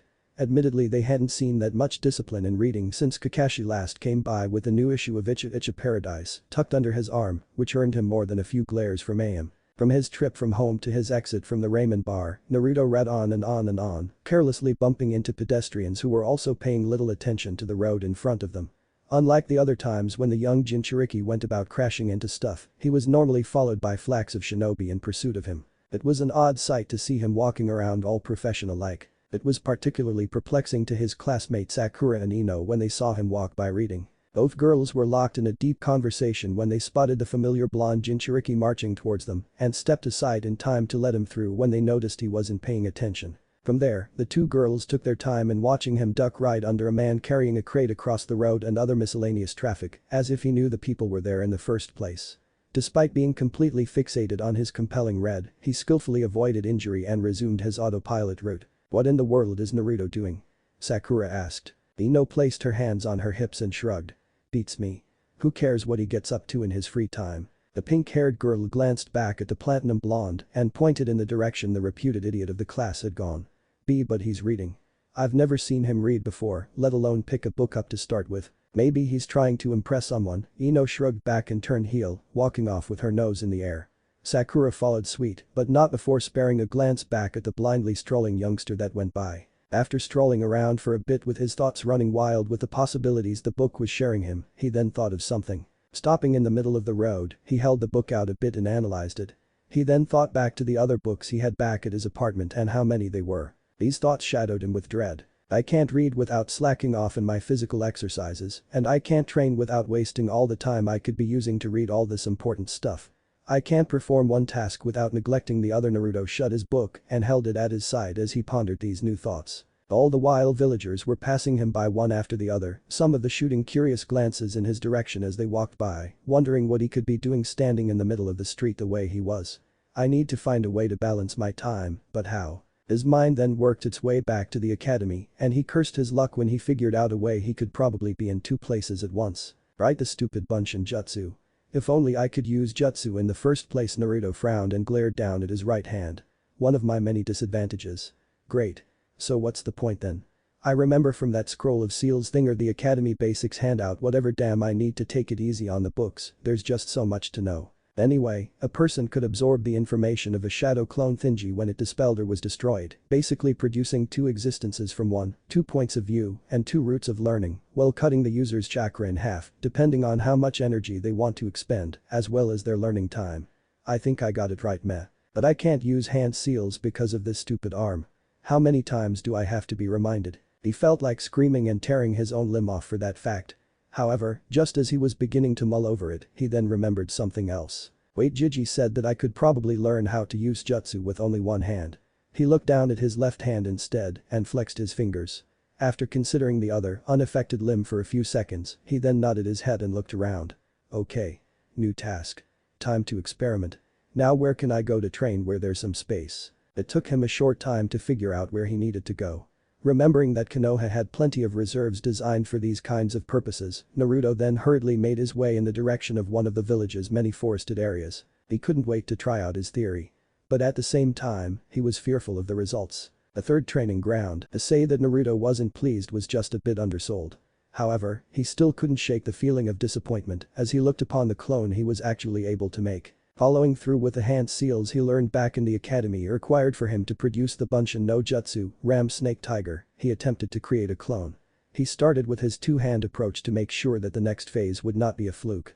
Again, as always, he was unable to produce any clones. So then after practicing going through the motions with his left hand only for the better part of an hour, he then asserted himself in the stance necessary and with his right hand extended so that it would not interfere, weaved through the hand seals. It was incredibly strange using only one hand, since he had been practicing trying to manipulate chakra using both for most of his years of practice.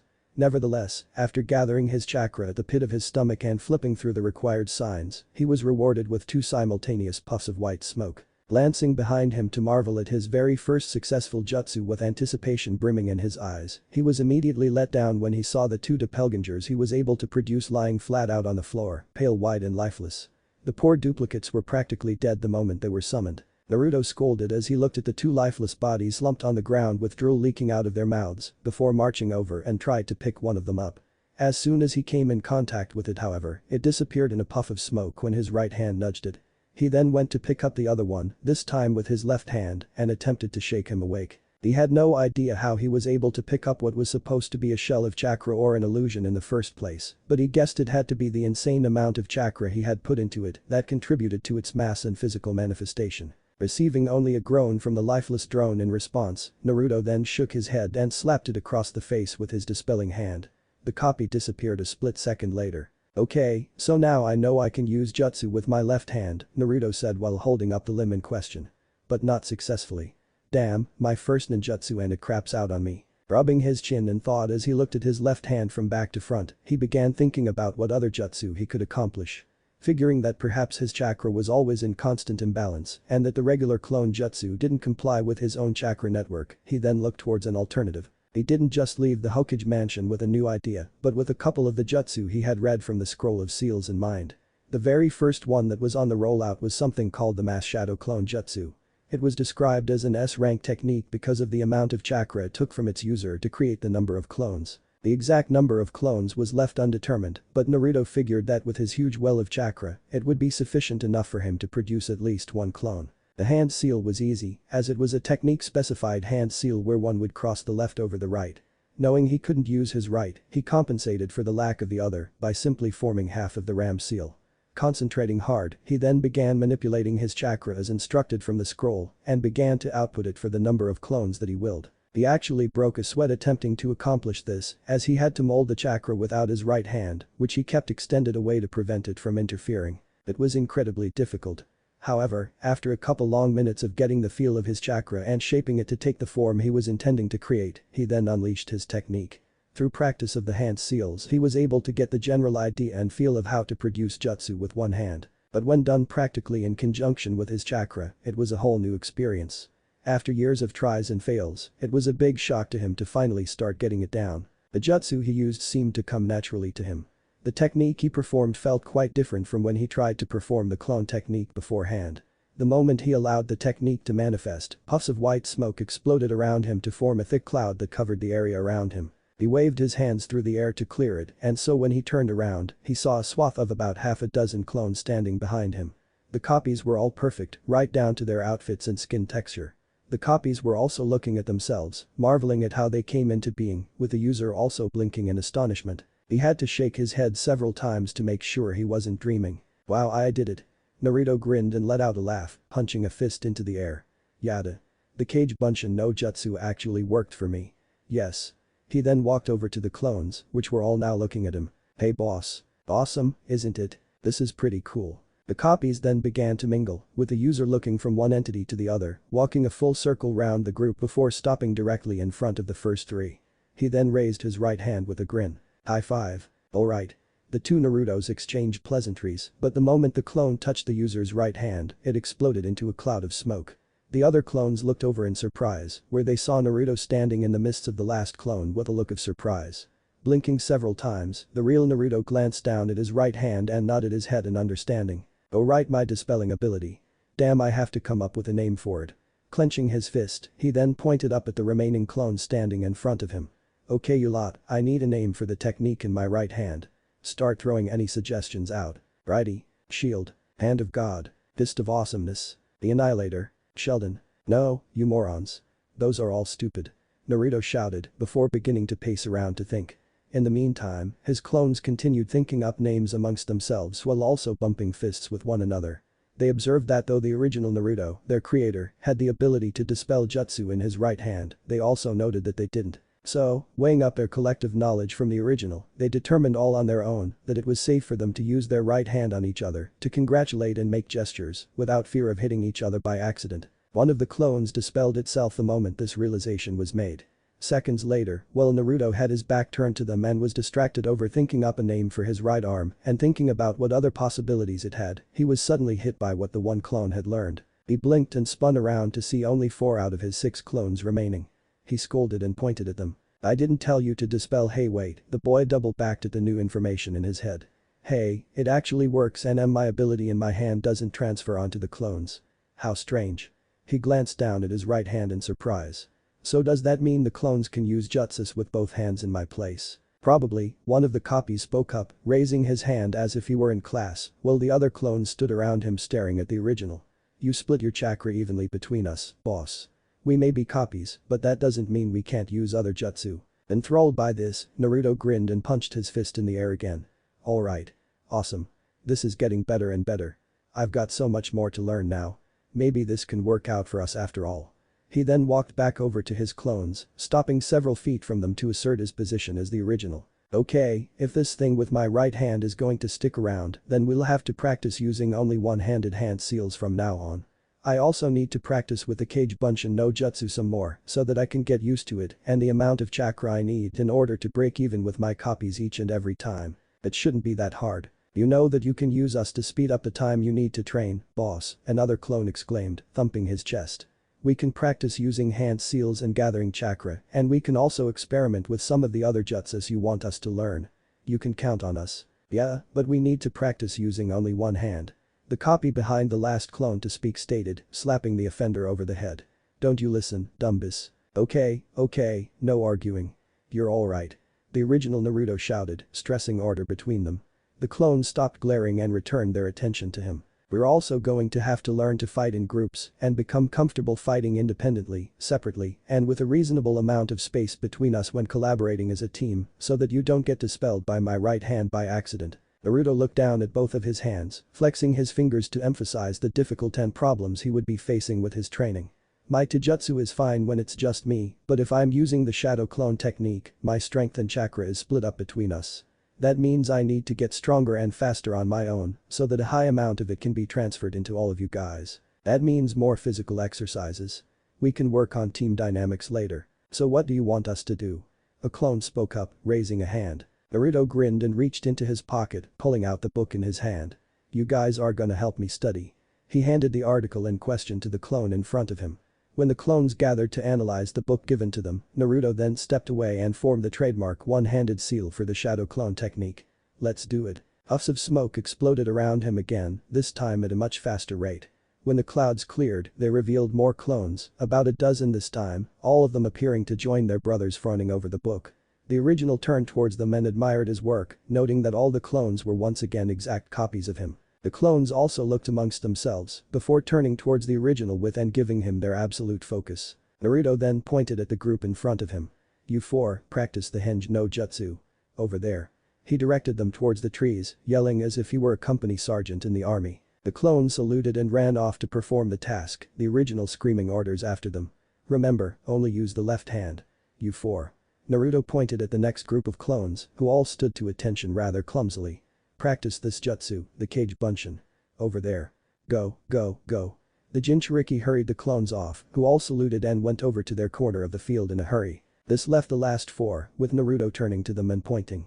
"Alright, lastly I want you four to practice the Kawarimi no Jutsu. Practice it until you can replace yourselves with anything. Go. Go." Those clones ran off, with Naruto turning back to the previous four to see them still looking over the book. The original clicked his fingers to get their attention. "As for you guys, one of you stay and read," the blonde stated, nodding to the one who held the book. That copy nodded and walked away, whereas the remaining three remained. "You three go back to my apartment and bring me all of the books I have on the dining room table. I plan on staying here for a while." The clones did as ordered and ran off, leaving the original standing in the middle of the training grounds with his clones all around him, performing all sorts of chores. Naruto sighed and rubbed the back of his head with his left, careful to make sure that his right hand didn't move from his pocket. "Boy, this is going to take a while," the Jinchuriki murmured and looked up, with his left hand still situated behind his head. "I have to relearn everything I was taught in the academy over the past 2 years. This sucks." Sighing, he then cracked his head to the side and removed his jacket. He marched over to where the 3 training stumps he could see were, the 3 pillars offering a rather tempting challenge. The newly appointed genin grinned as he walked towards them. "It's gonna be tough, but I know there are a few things I can enjoy." Naruto took a stance in front of the logs, glaring them down as if they were actual opponents. "Come on."